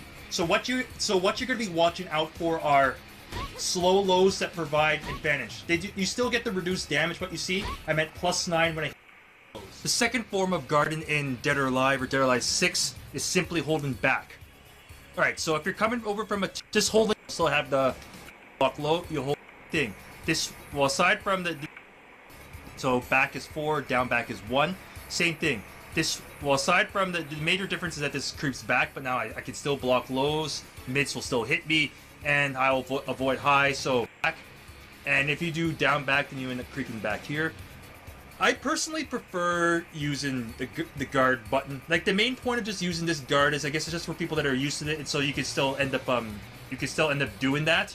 But for me, personally, I prefer using like the guard button. But either choice for you is fine. The only difference is the creep back for this one. But it's nice to have two different ways to guard in Dead or Alive: back or 4-4. As you see right here, when you press back and you hold the second back, you'll notice that Ayane ends up clenching her hands together. When you see the hands clench together, that means that you are in what's called the free step block back step. This is a blocking stance where you end up retreating away. During the neutral game, this guarding style is very useful. It's like during the neutral, it's very good for trying to bait the opponent to try and hit something on your guard. And I'll just let you know one thing. In Dead or Alive, most attacks, like for instance on an opponent's guard, will be negative. Like I can show you right now here. I'll just quickly put on the move details again. See right here, if you do like almost anything on block, you're going to be considerably negative. So what you do with the free step block back step, see right here, is what you're doing is that when you're going into what's going to be called like a turtle form. And I'll let you know though, for some of the terms I go over in this guide, I might go over them also in the advanced guide series. So if you're unsure of something, then you can take a look. You can take a look in there. But right now, I'm just referring to a term called keep out or turtling. Basically, it's a defensive playstyle which is forced around having the opponent come to you and try and attack you. So when you're using the free step block back step, you're basically be using this a lot during neutral. And when you have a life lead, when you have more health than your opponent, then doing this generally can make it hard for the opponent to both get it, or harder for the opponent to get in you and to get an offense started. So the free step block back step is really good. What I recommend doing is, let me just take this off just for now, just for clear visuals. What I recommend is practicing back, forward, forward. This is also known as 4-4-6-6. So back, hold, forward, hold, back, hold, forward, hold. Like I can just write down the notation for that in the comments down below. So just back, forward, forward. Get used to this in this motion. Like in my advanced guide, I do look at movement, and I just find this tactic like really helpful. If you want a way to go into the free step block back step without having to do 4-4, then hold up back or 7. It automatically goes into it. You see right there, Ayane's clenching her fist. This means that she's guarded. When you're in the free step block back step, then you can just hold back, and then it's the same thing, back and forth. See, this is even right here is the footsie motion. Forward, you're not guarded, but when you retreat, you're guarded. So this is one of the more optimal ways to retreat in Dead or Alive is with the free step block back step. Then, let's see. The reason why I recommend 7 is it goes into it right away, so you don't have to do that extra double tap motion. Because if you just do a single tap, then you just go into the normal guard. I mean, you do creep back, but you're barely retreated at all compared to free step back block step, which also complements movement in Dead or Alive 6. But the main reason why I recommend 7 is that it's instant. You can easily transition to the free step block back step. And for instance, back just blocks, and 1 just low blocks. So essentially, 1 low block, or sorry, down back low block, 4 or back normal block, 7 free step block back step. So right there you have access to the primary forms of blocking in Dead or Alive. Alright, the last form of a guard that I'm going to be going over now is a fairly special guard referred to as a crouch stash guard, also known as a fuzzy guard. The input is down forward guard. And you see right here, it automatically goes into a crouching state. So when you press 3-3 or down forward, you automatically go into a crouch. So but what you end up doing is just do crouch, and you can go into a fuzzy guard in a manner where you actually are able to guard against basically throw attempts and like mids. The timing for that can actually be really tough and will require quite a bit of practice. But in a general sense, you can just practice as like a crouch dash guard. You can state faster than just simply let's say holding guard and pressing down. This actually goes into a crouch slow. It's like 4 frames. A crouch dash can put you in there to a guard in fewer than 4 frames. Sometimes if you can get instantly, even as fast as like 1 frame, but generally a crouch dash guard is basically it's just faster than just simply like holding down and going down forward parry or down forward plus guard parry. Then doing 3-3-H will occasionally get you to parry. An alternative you can do instead would have to be Force Nature on freestepdodge.com. And feel free to look at my advanced guide series. If you channel, feel free to join top tier fighters to support this help, and I do appreciate those that have supported me. Anyways, greetings everyone. This is Force of Nature of Top Tier Tips, and I welcome you to my beginner guide series for Dead or Alive 6. Alright, in our last session we took a look at blocking and how to apply blocking and similar minded defense into your gameplay. In this session we're going to be taking a look at Dead or Alive's counter hold or defensive hold system. Before I go on, Dead or Alive in general, starters, down back, that's 1, down, that's 2, down forward, that's 3, back is 7, up is 8. Here are some common directional notation inputs. Down back or 1 would be 1P. You can also combine inputs like 236K or quarter circle forward K, and there's also stuff like 214 inputs. Like I think Ione only has 214T. See right there, quarter circle back T or 214T. So now you have the kind of gist of how directional notation works in Dead or Alive, or most counting up the number of counters.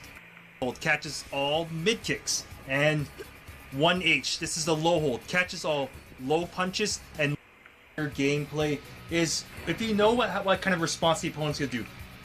For instance, if I need to do something like Ione 6K or Neon Kasumi's block, and let's say if the opponent always tries to elbow you with a 6P or a mid-punch elbow. So that means if I know that Kasumi's going to elbow me, then I can end up making a hard read on that and end up using my mid-punch hold, my 4H. So if I know the opponent's gonna do that, then you can just go for the appropriate hold. What I don't recommend doing is kind of just throwing holds out randomly all the time. Before you've determined what the opponent will end up doing as a response, then this is where I usually recommend doing like just end up blocking the opponent. So if you know that the opponent's gonna do it, then that's usually when you end up going for the hold. Because I'll just let you know right now, a hard read is usually a big prediction that you know that has a lot of certainty behind it, like something that you just really know is gonna happen and ends up feeling. It feels risky when done in itself, but you feel like a genius when it works properly. The reason why I don't want you to throw out holds randomly is because in Dead or Alive 6, throws really hurt. See this right here? This is a high counter throw. You see, you get 160 throw like a Ione's total health bar. However, low holding or doing a low hold avoids stand-in throws. So if I go for quarter circle T and the opponent goes for a low hold, they'll end up going under the throw attempt. So yes, if you had to choose between a hold to, I guess, randomly toss out if you don't know what to toss out, then technically, statistically, low hold would be the best option. But it doesn't necessarily mean that tossing out low holds randomly is good either, because on these 1T, when the opponent low holds, this is a 7-frame throw that nets me mid if I wanted to. An interesting attribute of DOA's gameplay is if you end up getting hit by a move that stuns you, but it doesn't launch you or it's not a guaranteed combo starter. For instance, like a counter hit elbow or a counter hit 6P, that ends up putting you into critical stun. If you get put in critical stun, you can still perform holds. You can't like guard or really do anything else. all you can really do for instant is try and do holds. An interesting attribute is if you end up performing a critical hold and executing it properly. Let's see if I can kind of show you like what I mean right now. Alright, right there, that was counter hold. You actually get reduced damage. Alright, it's high counter 128 as opposed to 160. Let me see if I can just show you like just a normal one. Right there, 80% damage. So you get a reduced damage if you do a hold. In Dead or Alive 6, there is a special hold that ends up requiring part of your break gauge meter, specifically, or half of your break. You end up getting like stunned by a like that. The break hold ends up beating out. But as you see, it ends up costing half of your meter. I just set it to infinite now so I can use it more freely. For break holds, you could still use them from neutral. Like basically, if the opponent's like pressuring you a lot or like anything, then you can use that. Like you said, this is basically the option you use if you're not sure what strike the opponent's gonna follow up. And this is seen as like they are still susceptible to high counter throws. You see frames that you can get hit with it does leave you more susceptible to getting that high holding, which I also do have a advanced guide on. Holding. Alright, so basically what I ended up doing was you basically set the practices, set go to com recording, go to basically just record one. You can have up to 3 things, then PP2K, then just go to replay, then the opponent will end up doing that, and then you can end up practicing it. I know I put in a little too many inputs there, so Kasumi's doing some other stuff, but you kind of like get the idea though. If you block like a couple hits or something, so once you're essentially familiar with your opponent's strings, then if you see like a move you recognize, then you can just hold it for free. Apart from the standard 4 holds in Dead or Alive, such as high hold, mid punch hold, mid kick hold, and low hold, there are also specialty holds such as expert holds. It's usually a 2-directional holds, such as like forward back or 6-4, 6-6. Expert kick hold is better. That was actually a parry input, which I was also going to say also in Dead or Alive. There's also special parries and stuff like that. And Kasumi actually has 2 kinds of special parries. Parries are usually 3H or down forward H. Kasumi's special parry would be for the one I did was 4-3H. Like that. So I mean, like characters like Lei Fang or like Bayman and even like Elliot really benefit from the parries. Ione also does have expert holds of her own. So I mean, yeah. So when you're going through the character's moveset, take a look at those, and honestly, if you know, especially for the mid punch and mid kick holds, I definitely recommend learning them. But for the expert high punch and high kick holds, it's actually perfectly fine to just do normal high hold or normal low hold for a character like Lei Fang that has them. The reason why is that a high hold catches all high punches and high kicks. A low hold catches all low punches and low kicks. An expert high punch hold only catches punches. Expert high kick hold only catches kicks. Expert low punch hold only punches. Expert low kick hold only kicks. So you basically kind of get the idea. So you only use an expert high punch or high kick hold if you know a punch or a kick or the specific attack is coming. But expert punch holds and expert kick holds tend to be really good though, especially ones that lead into combos.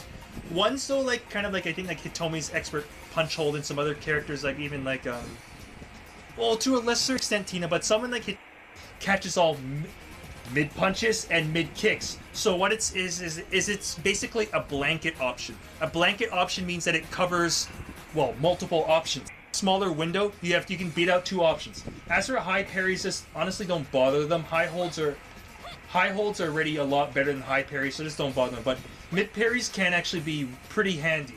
Alright guys, that's it for now. If you have any further, all the character guides that I have completed for Dead or Greetings everyone, this is Force Nature Top Tier Tips, and I welcome you to the Beginner Series for Dead or Alive 6. Alright, in our last session we took a look at Dead or Alive 6's unique hold system.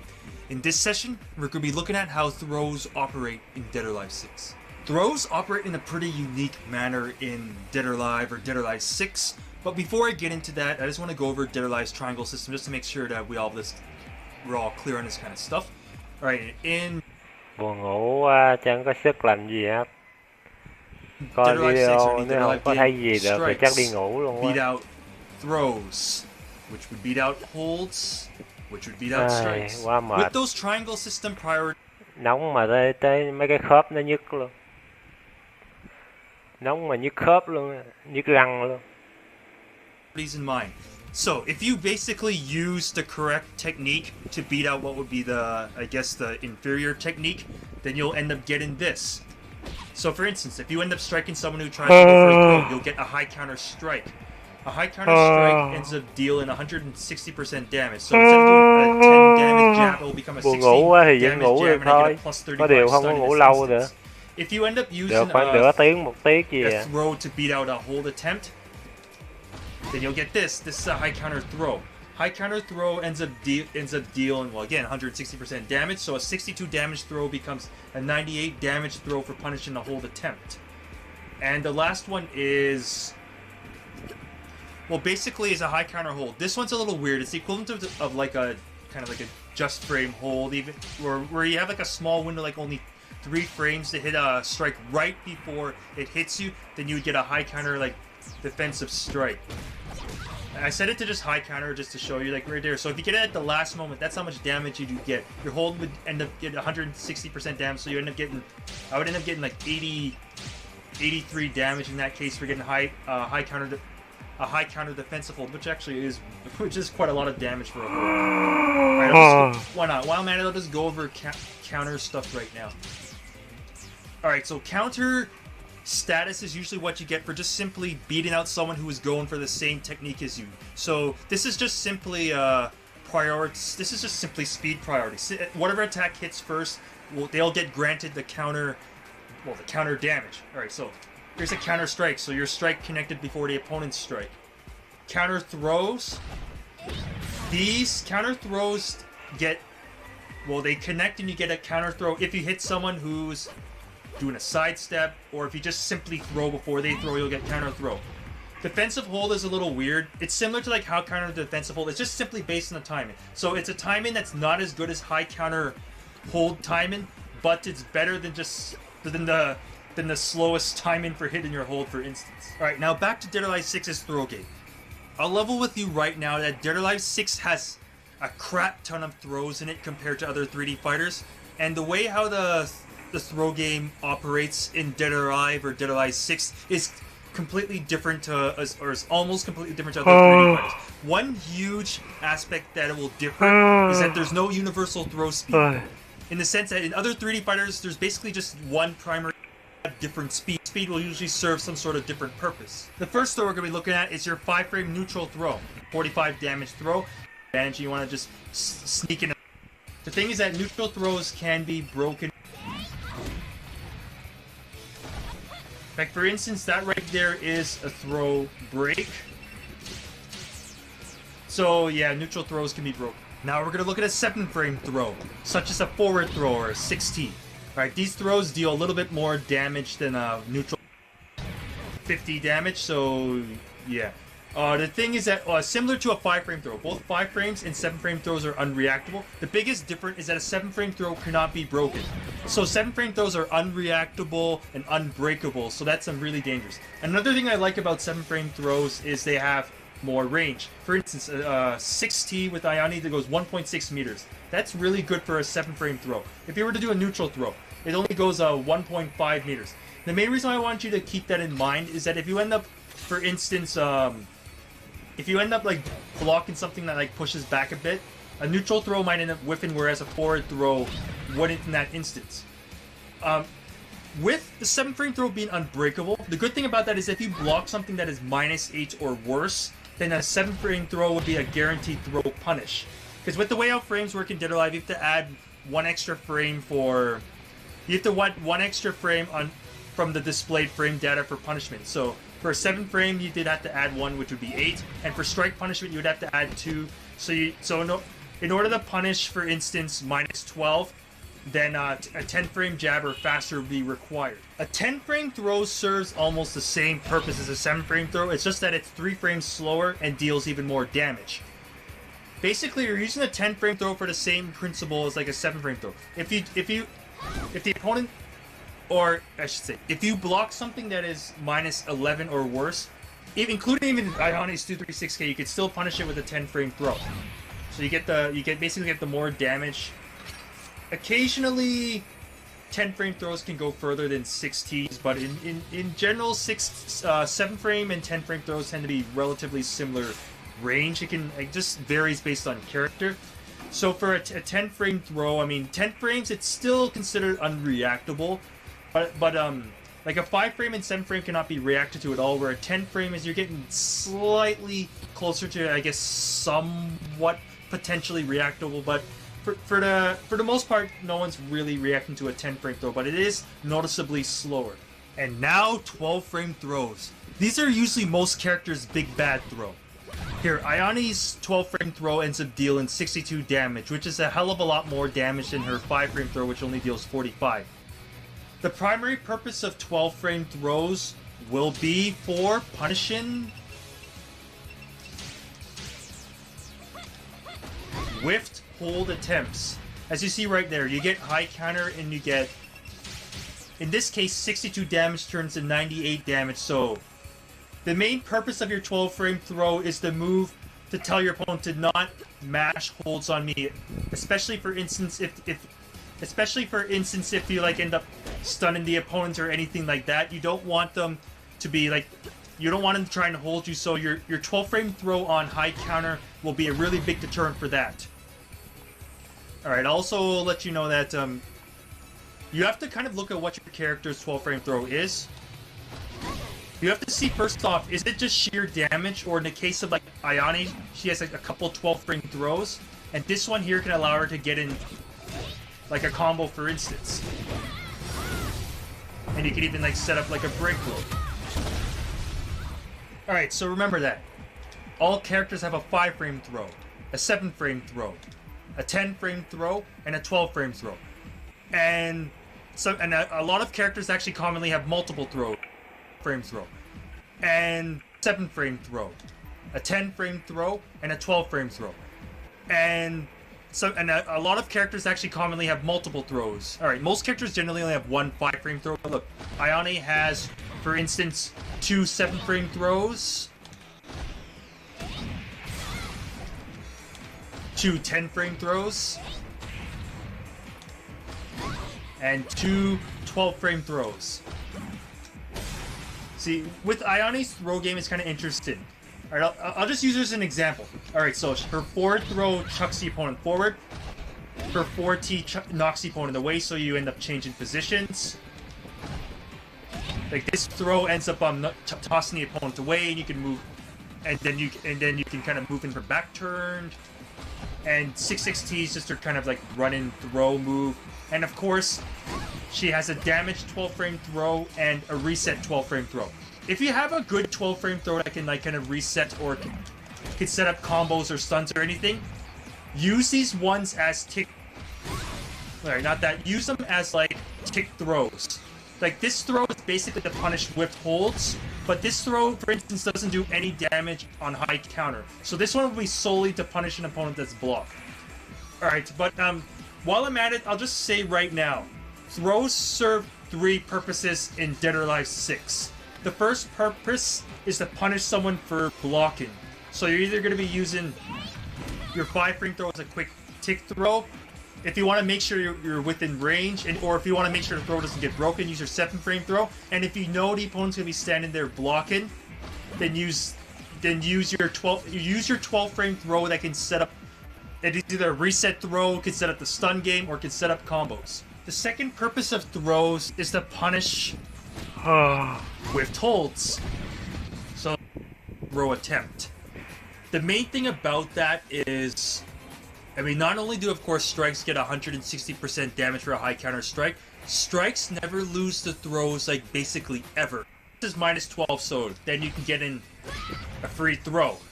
That would be on block punishment. If you earn OH, OH is an offensive hold. I did Lei Fang's forward throw. This is a 16-frame offensive throws. Grappler class characters or defensive hold based characters like Lei Fang and Damon, these characters tend to have offensive holds. Like I think pretty much any type of grappler character will have these. 16-frame offensive holds are really good.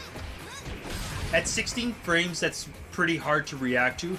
In general, if things are being mixed up well, anything 20 frames or faster can be hard to react to. If the opponent is specifically looking for this, then yes, you can react to 16 frames. And as you see, offensive holds also make kind of a unique sound. Normal throws don't make this sound or anything. This is the offensive hold. You see? What you're trying to do is try and react to the sound, and then there are two ways to beat out catch throws. You have to crouch, or you have to go for a throw.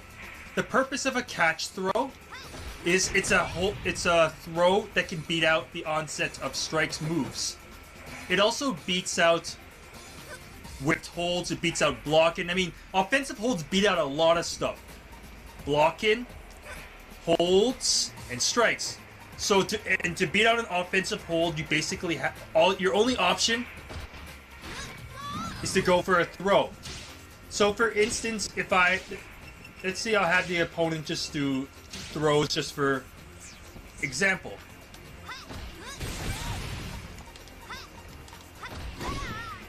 You see, you get high counter blown if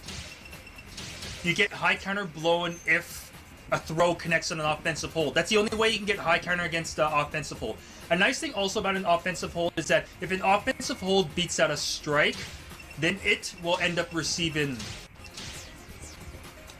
Then it will also end up receiving high counters. So I mean that's really cool. With defensive holds, it's based on timing. With an offensive hold, if you beat out a strike, you get the additional damage. As you might have noticed on the skill info or the move details box, offensive holds don't really do that much damage. This is a standard 16 frame one. It does 40 damage.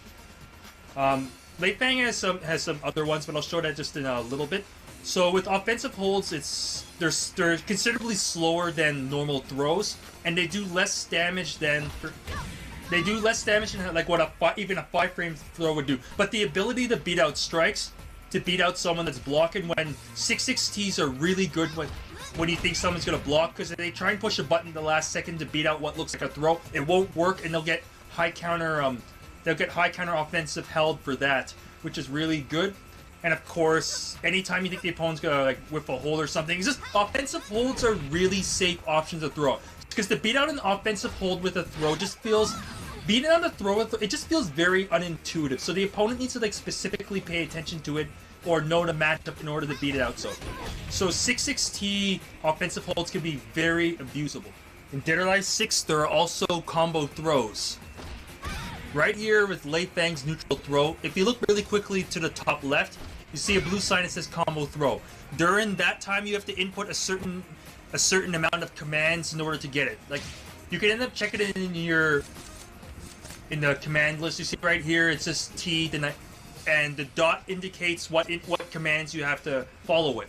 So it says T, then another T. As you see here, Lei Fang has some other combo throws, but just for a neutral throw, just press the T during the blue sign. For more complicated throws like the Azuna drop, there are more complicated commands, but this one's just simply press the throw button, even though it's a small window to do so.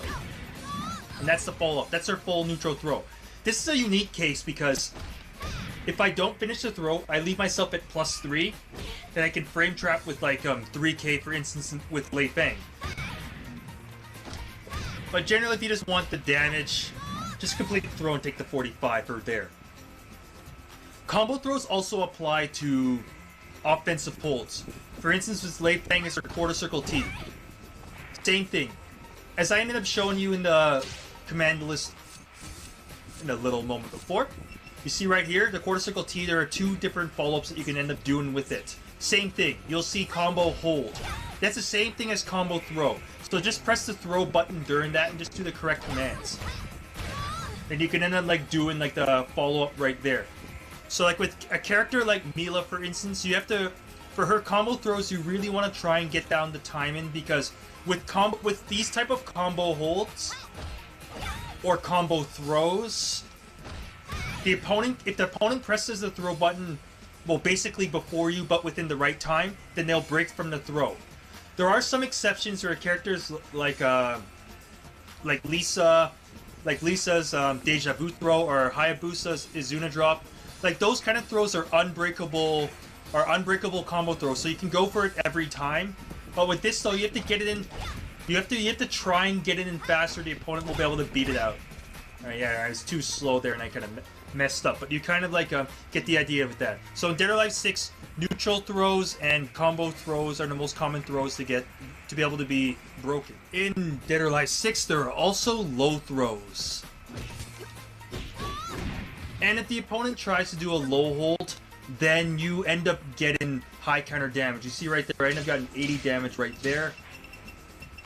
Let's just set it to normally.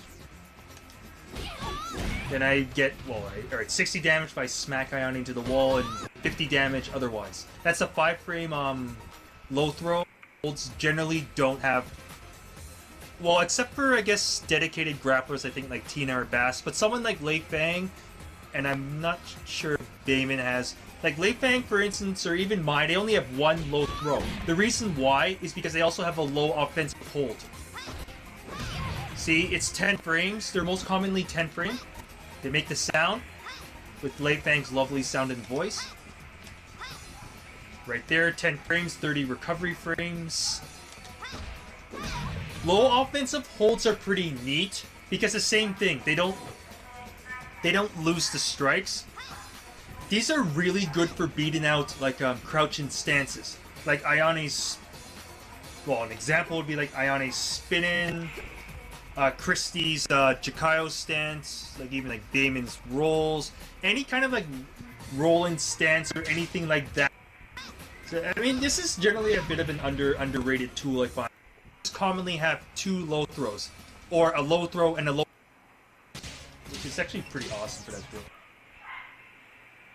This is also a stance throw out there, but you kind of like get the idea though that aside from the typical 5-frame throw, 7-frame throw, 10-frame throw, and 12-frame throw, some characters might also have some like specialty throws, like I showed you right here with like Kasumi and Ayane. I'll let you know, like Kasumi, Ayane, and striker characters generally don't have offensive holds. Those are usually just for grapplers. So yeah, I mean, there's like a lot of throws that you have to keep track of. It won't work.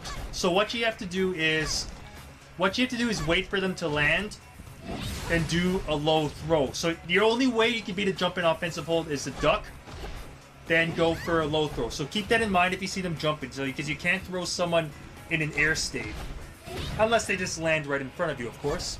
Alright guys, that's it for now. If you have any further questions, you can contact me, and I do appreciate it. Anyways, this is Force Nature signing off. Thanks for tuning in, and I'll see you.